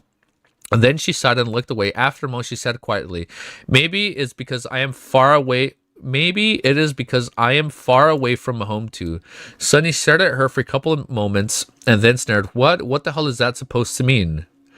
Fuck, man. Changes her, turned her head and looked at him calmly, then smiled. All right, Sunny, you caught me. Now go. This tower won't last much longer.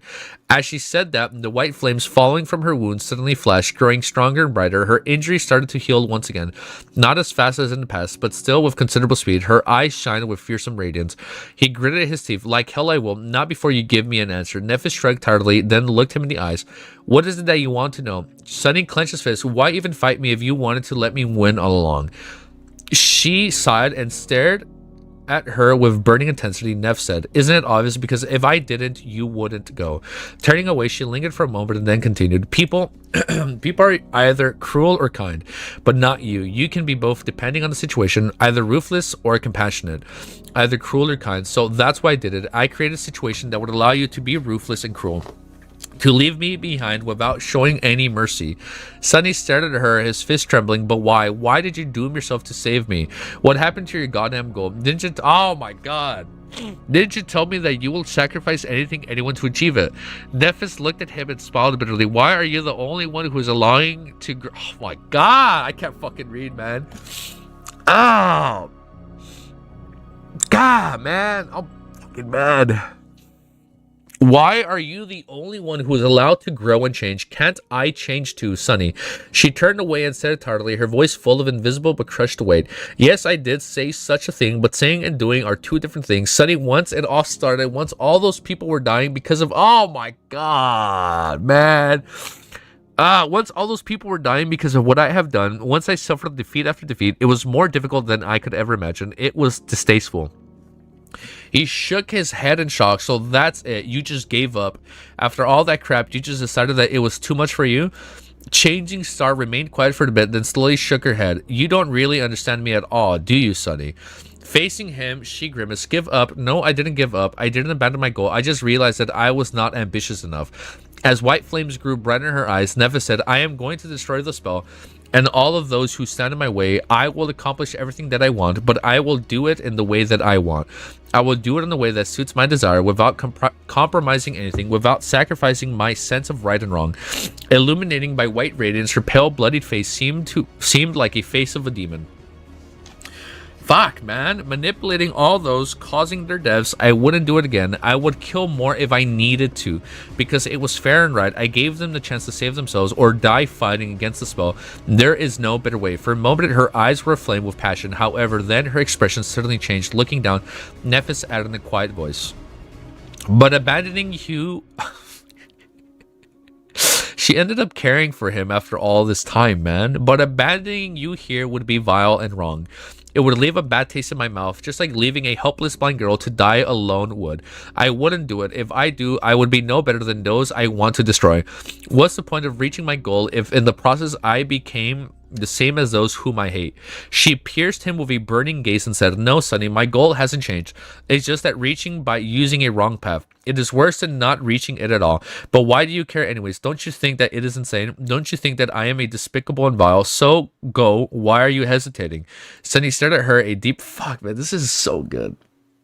It's such a fucking good scene, dude. Oh my god. I'm like in fucking awe. It's so good. Sunny stared at her, a deep frown appearing on his face. Finally, he asked, I'm hesitating because of you, fool. What about you? Nephis smiled. What about me? Do you think I will die here in this tower? No, I will. I will be fine. I will escape and survive somehow. I'll find another way out. No matter how long it's going to take me, I will. Nothing will stop me. You know it won't. He stared at her for a while, then glanced at the shimmering gateway. The crack traveling through the stone balcony was already almost upon the circle of the runes, threatening to destroy them. Salvation was so close, he could almost taste it. Turning away from his dais, Sunny shook his head. That is a horrible plan. You want to travel around the dream realm battling nightmare creatures? Fine. Let's do it together. We can try to go through the hollow mountains and reach the human citadels on the other side. And that's just south with can also try north, east, and west, searching for unclaimed gateways.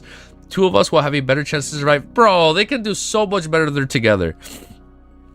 Two of us will have a better chance to survive. The two of us together, it's better than being alone, right? She hesitated for a long time, then closed her eyes and slowly shook her head. When she spoke, her voice was wistful and tired. No, I can't let you stay, Sunny. Go and meet your sister. God. The theory I wanted to say involved his sister, but I'll save that. Go and meet your sister. There's something waiting for you in the real world, at least. All that's waiting for me is emptiness, bloodshed, and graves. If I return, the same thing that happened in the Bright Castle will repeat itself over and over again until there's nothing else. So go while you can. The ruins of the gateway shimmered, as if on the verge of disappearing. He gritted his teeth. No. Nephis opened her eyes and looked at him, a sense of sorrow appearing on her face. Leave me, Sunny. Please go. He shook his head stubbornly. I don't want to go. What the fuck? How does she know his name? I skipped a sentence. Changing Star was silent for a moment, looking at him with a pained expression, and then she said, making his world crumble. Fucking shit, I'm crying. Oh my god, I'm crying, dude. Oh my god, I'm fuck, man. The series finally made me cry. Not just tears, but cry, bro. I haven't cried like this since reading Lord of the Mysteries, man. Oh my god. Go, lost from light. His eyes widened. Deep within his soul, something moved and rose from slumber. Triumphant, unbreakable, eternal, irresistible, complete, perfect, and sweat. Before Sunny knew what he was doing, his hand shot forward and ghostly blade of the moonlight shard appearing in it. Stop. His hand froze. No! She's... Oh, wait. So now she's his master. Now she... No! Is she gonna tell him to go? Stop. His hand froze the tip of the stiletto mere centimeters away from Nephis's eyes. Trembling, he looked at him, arm, and wielded it to move forward. But it didn't. It didn't move at all. It was as though the hand that did not belong to him anymore. As deep horror drowned his heart, Sunny moved his gaze and looked at Nephis, his eyes wide with shock. How? A sad smile appeared on her lips. How do I know? Cassie told me. She fucking knew. Neff sighed and looked away. She was the first one to understand the meaning of her vision. She knew that the two of us will end up fighting each other and that I was going to lose, maybe even die. She just didn't know how, when, and why. So Cassie told me your secret in hopes that it will save my life one day. But I hope that I would never have to use it. Sunny stared at her, too shocked to say anything. She smiled sadly. So then I guess this is goodbye. Ta, I hope... Oh my god, I'm almost done. I hope that you'll take care of yourself, Sunny. Now go escape before it is too late. Fuck, man. Even though Sunny didn't do anything, his body moved on its own. Standing up, she turned around and walked toward the... He turned around and walked towards the shining ring of the gateway. Step, another step. Stop. But his body would not listen. It just continued to move forward, indifferent to his commands, a dull ache settling somewhere in the center of his heart. Stop. There was nothing he could do. He could... God damn it. He was a miraculous shadow bound to a master once the master gave a command. He had no choice but to obey. Sunny slowly walked up the steps of the dais and approached the circle of ruins, then crossed the iron ring without slowing down. As soon as he did, the runes shone with intense light. No, I refuse. The ethereal radiance grew brighter and brighter until it became hard to discern the human figure in the middle. No, dude, Ellie's barking because she's mad. No. And then suddenly it disappeared, leaving only emptiness behind. Sunny was gone, finally free from this long and arduous nightmare. I think Ellie's crying. The journey back to reality that had taken him more than a year was now over. He made it out alive. No. Oh my god, I can see the final paragraph. I'm almost fucking done, dude. Just a few seconds after he disappeared into a flash of light, the crack in the stone reached the circle of the ruins and broke it. The shine of the gateway grew unstable and swiftly faded away. At the same time, the artificial sun of the Forgotten Shore ignited one last time with a bright, intense explosion of light and then extinguished. Left alone in the collapsing tower with no more light to shine upon her, the beaten, broken figure of Changing Star disappeared into the shadows. Fucking damn, man.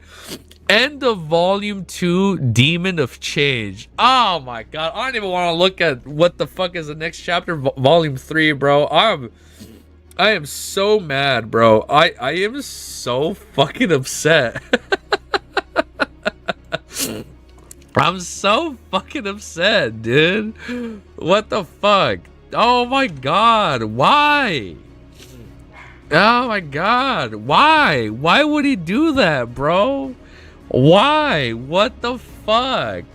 Cassie knew his true name, never said it, and told Cassie, wow, that's crazy. Cassie never wanted Nephis to die, but she actually also didn't want Sunny to die. No, I'm not gonna read 251. I'm hard stop. I'm hard stopping. I'm a hard stop. Oh my god. Oh my god. No, if I am upset, no, I'm gonna stop right here. I want to like perfectly stop at the end of the arc. I want to be like frustrated and annoyed at like not annoyed in a bad way. I mean it in a good, humble, and amazing way. It's like, oh my god, damn, man, shit. And here, nah, it's alright. Yo, we're gonna end here. But holy shit, dude, that was so good. Let me pull up some artwork quickly. We can look at artwork for a bit, but then I am gonna head out. But just that was fucking amazing, dude. It's like, it's insane how good that fucking arc was. Peak, bro. I think Sunny was spamming artwork, so let me go on the Shadow Slave section. I'm upset, dude. I don't even know where to fucking start. Let me do I change the chat? No, I don't change the chat. I have to change to watch. I fuck this guy. Fuck that guy. Oh, this was the fight. Fuck this guy. Oh, was this it? Was this your final? Oh wait. Oh, let me keep scrolling up. This is the last thing. Siege of the Crimson Spire. Is this artwork? Oh wait, hold up. Oh, that's art. We'll look at that later. But this was Kai versus the Crimson Spire. This is so fucking crazy. Shell the teeth, and then he shot in one of his eyes at one point. Oh, was this their last meal together? So this is Kai, Cassie, Effie is fucking stunning. Nephis and Sunny. Ellie, come here, Ellie. Let me hug you. I'm so fucking sad, dude. Come here, my beautiful dog. Oh, I'll just keep recording. Come here, my beautiful little doggy. I need to hug something right now, man. I'm so fucking heartbroken. Come here. Where were you? Where were you, Ellie? I'm so fucked up right now, bro. Oh my god. The fact that she said go lost from light, that just fucking beautiful. Look at he's fucking crying and they're all bloody. Dude, these artists are fucking amazing. Yo, I want to peek the Reddit subreddit one day. Wow, that's so good. Hi, Ellie. Am I putting you asleep? This is so fucking good. I'm just crying looking at the artwork. Go lost from light. Damn, look at his fucking eyes. This was really good. It's like, yo, what the fuck she knows? That's insane, man. Go. Bro, there's no way she's dead, bro. Fuck this guy. Fuck this Con Lee caster. Little shit, he look ugly. But you know what? I'll give him respect. He has green eyes like me. That's all he gets from me. Wow, look at that.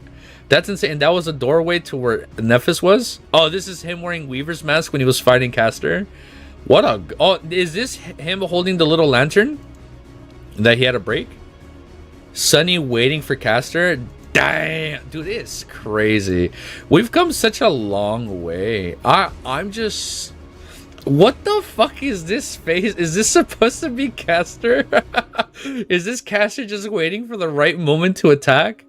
Oh my, it's the rock victim? It is definitely the rock victim. Let me just pour chat up here just so I can see you guys a little bit better.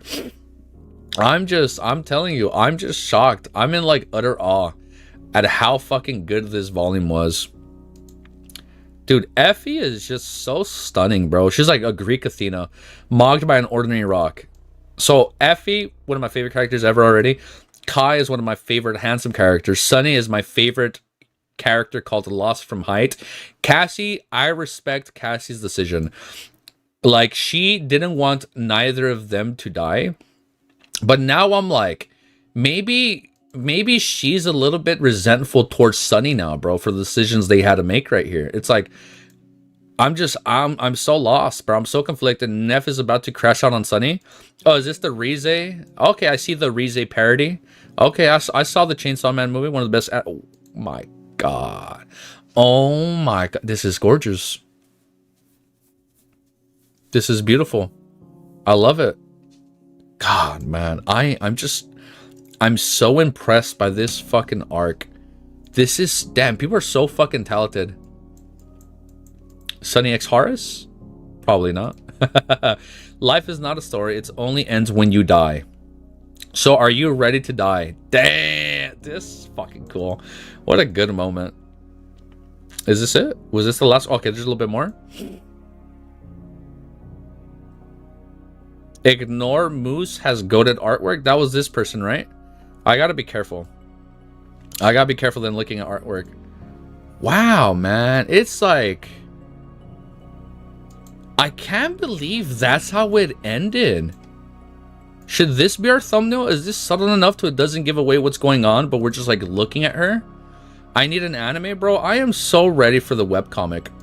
I'm so ready. How can it end? How? I'm just, oh, is this like all the shit that was branching out that was in the artwork from Griffith Tyler? With a little tree in the background? I'm in like utter awe. I'll probably save the art. I'll probably save all the clips and we'll watch that tomorrow, maybe Tuesday. But this is what I think is gonna happen, man.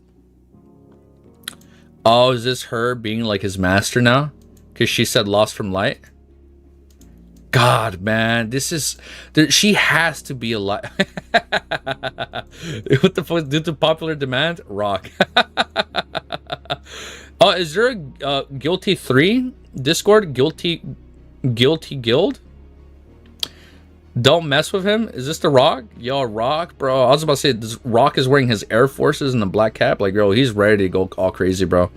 I am in utter shock at how good this arc ended, man. I am so impressed. What a good finale. Hey, Ellie, come here. Turn your head around. Why are you turning like that? You're like all crooked. I think what's gonna happen in this series, bro. What I thought, this is what I'm thinking is gonna happen in feature volume. I feel like Nephis is already kind of hinting towards it.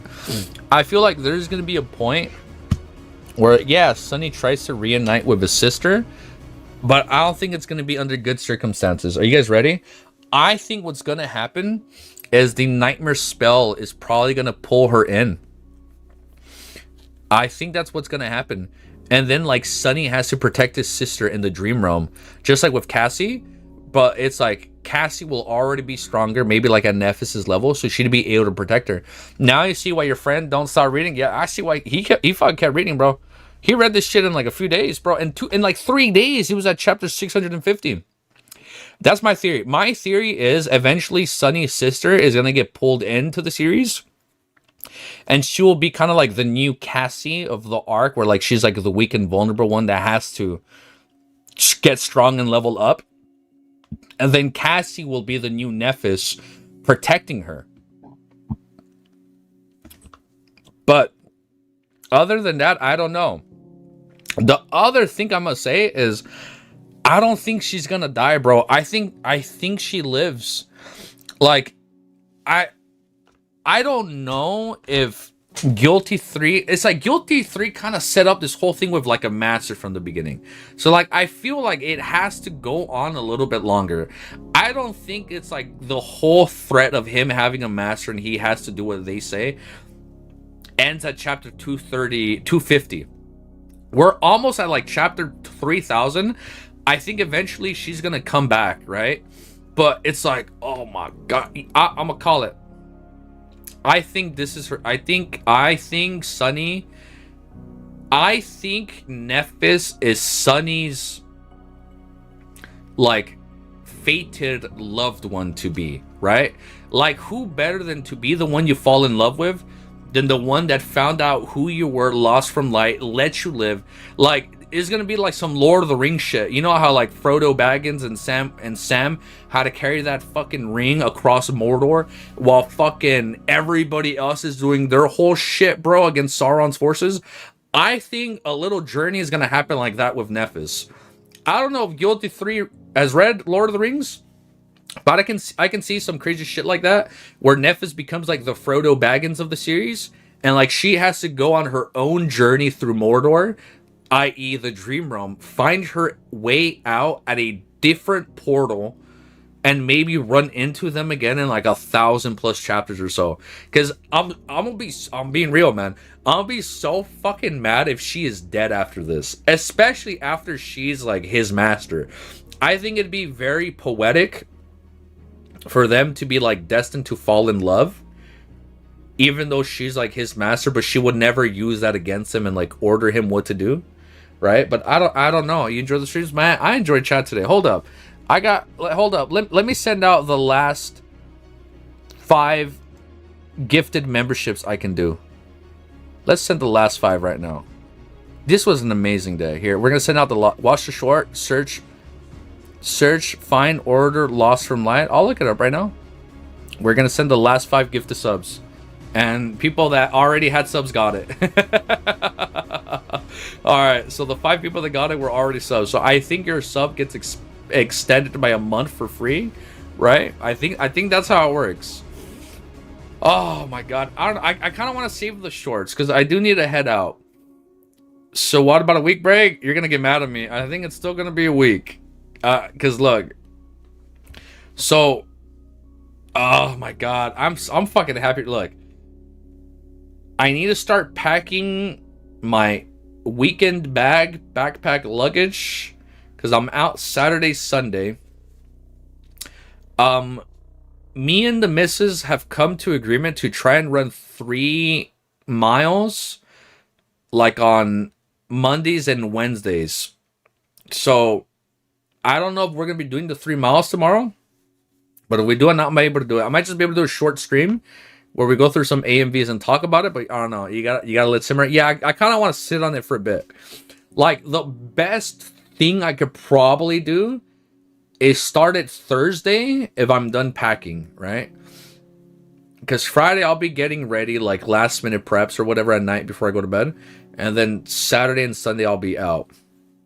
I think their names were already green because they got the membership. Oh, they're already green because they got it. Got it. But we'll see what happens, man. I'm fucking excited for the future, bro. I am so ready to keep reading this damn series. It is just so fucking good. I dropped it at 156 for 3 months, came back now. I'm in 6 days. You're at 1,124. Good shit, bro. That is amazing, dude. I see why people liked it, man. Like, the one thing I'll be, you know what? Hold on, let me get a little bit cozy. Hopefully you guys don't see my feet. Don't worry, I'm wearing some pretty high shorts, so you're gonna see a little bit of thigh. But we are still covering the necessities. Thanks for the gift. You guys are welcome, man. No, thank you guys for tuning in, man. Thank you to everybody that became a member. Thank you to everybody that was donating, man. It was an insane weekend, man. I can't believe we were able to power through like 40 chapters, 45 chapters. That was pretty much exactly my experience too, not gonna lie. LOL. I'm sorry it took us so long to get here. Realistically, I was able to squeeze like 4 hours every weekend, I think, when we were reading Lord of the Mysteries, and we were doing like 2 to 3 hours a day, bro, when we were doing Lord of the Mysteries last year. But just my time is so limited now. For people that didn't watch my video before I was reading the whole finale, I kind of broke it down. I have about 4.5 hours of free time roughly every day. When I stream for 2 hours, that leaves me with 2.5 hours of free time. And those 2.5 hours of free time is spent with her, my girlfriend, the other dog, and just like everything else you would do in between. So it's like my time is a little bit short, but I'm still hopeful that I can do like this on the weekends when I can. Maybe Saturday morning, Sunday mornings or something like that. Or maybe go a little bit longer on the Friday night. But I think right now streams are still down to like about an hour and a half a day, depending on the videos we do in between, right? Like I still want to do like some short videos in between. That's why I think we are going to put COI on hold, just because I know you guys have been showing a lot of support for this series. So I think we're gonna keep going. We're gonna stick with the series. I'm gonna try and read a little bit of Reverend Insanity, but just so you guys are aware, it took us a year to read 300 chapters of Shadow Slave, while we were reading primarily Lord of the Mysteries, which was 1,400. We have read 70 plus chapters of Shadow Slave this week. Fuck, we read a lot, man. So just know, Reverend Insanity, I'm just aiming at like 30 minutes every other day. So this day they hate her for this. Wait, I don't know who we hate. Smile. Should I read that? When you look at the web novel, any part sites, it's common. Half of them hate Cassie to the core. Don't have to stream, just do normal videos. Yeah, I know. Well, like just in general, like my time will be limited. And you know what? I can see why people hate Cassie. I understand that, but I think she was just very conflicted. So it's like Cassie has been with Sunny and Nephis from the who is we? I don't hate her. I fucking love her. Like on one side, I can see how people hate her, and on one side, I can see how people love her. It's like Cassie has been with them from the beginning. Nephis has been protecting her from the beginning. She found out Sunny's weakness, but he never used that. She never used that against him, like for her own personal gains. But it's like she cared about everybody, right? She cared about Sunny and Nephis just as much as the other, right? Like she cared about them equally. So at the end, because she didn't want Nephis to die, she's like, hey, Sunny's real name is Lost from Light. If you need to use that to win, do it. But that's like, but she knows, I think she knows her visions. When it happens, you just can't change fate. Maybe you can push fate and nudge fate a little bit, but you can't change it. Like in her vision, she said, what was it? Nephis is false, right? But never said she dies. I think that's like the gray line in her vision, her prophecy. And never fully states she dies. It just says that she loses the fight. So in some way, I think she knew that giving Sunny's name to Nephis would result in both of them living.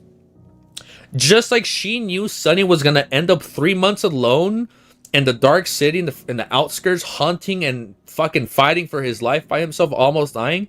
She knew Nephis was going to be in the same boat, probably for like another year or two by herself, just like Sunny. Cassie hate is just, well, I think that's what it is. But you know what? I think that serves to show you how good of a writer Guilty 3 is. Like, he can set up all this shit, and like he leaves it to the readers to interpret it in their own way. Like, do you hate her? Do you love her? Like, do we hate Castor? Yeah, we probably hate him. But I feel like this is like the Sovereigns. You know what's crazy? Because Sunny beat Nephis, he probably did what the Sovereigns wanted to happen this whole time. But now we don't know what's going to happen with the Sovereigns. Like, the Sovereigns are probably going to be its own little side story going on, bro. I'm sorry, it's kind of hard for me to read chat. I'm not wearing my glasses. I'm not going to lie. I am not wearing my glasses, so it is pretty hard to see what's going on up there. Because also I have chat on my second monitor. I'm utterly impressed at how good the series was. I don't like her after that, but at some point I did understand that what she did was technically for the best outcome. So fair enough. Okay, see, fair enough. I don't think I hate her. I don't hate her. She knew. This is how I think it. In some way, Cassie knows that the only way for the two people that actually cared about her this entire time, she knew that the only way for the both of them to live is to give away like Sunny's weakness. Now the thing is, I don't know if Cassie is going to resent Sunny for a good while. I don't hate her for that. I understand since the get-go. You see, I think I understand her. Remember when Cassie gave Sunny the infinite water thing before he left 3 months and saying goodbye? Yeah, she knew a lot. Yeah, no, that's exactly what I'm saying. Like when she gave him the water, she knew that he was going to be on his own for 3 months. But she also knew that she needs Sunny to live in order for Nephis to live, vice versa. She needs Nephis to live just like she needs Sunny to live.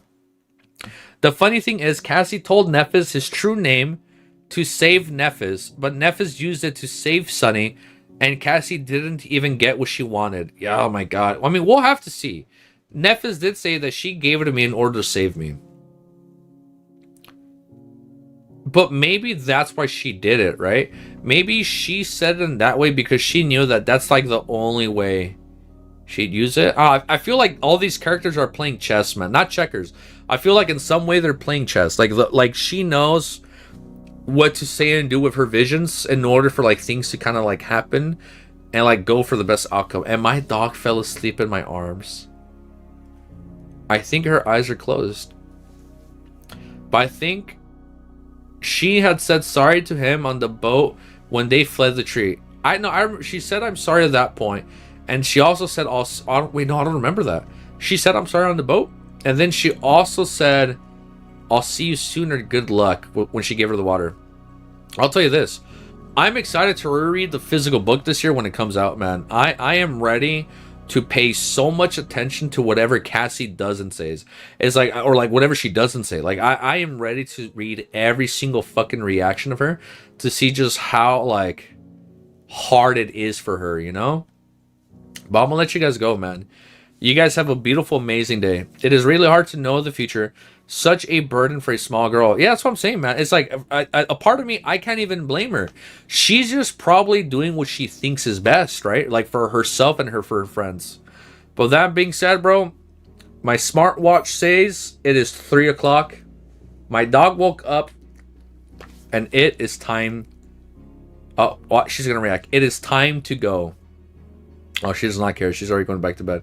It is time to go. I'm going to let you guys go. Have a beautiful, amazing day.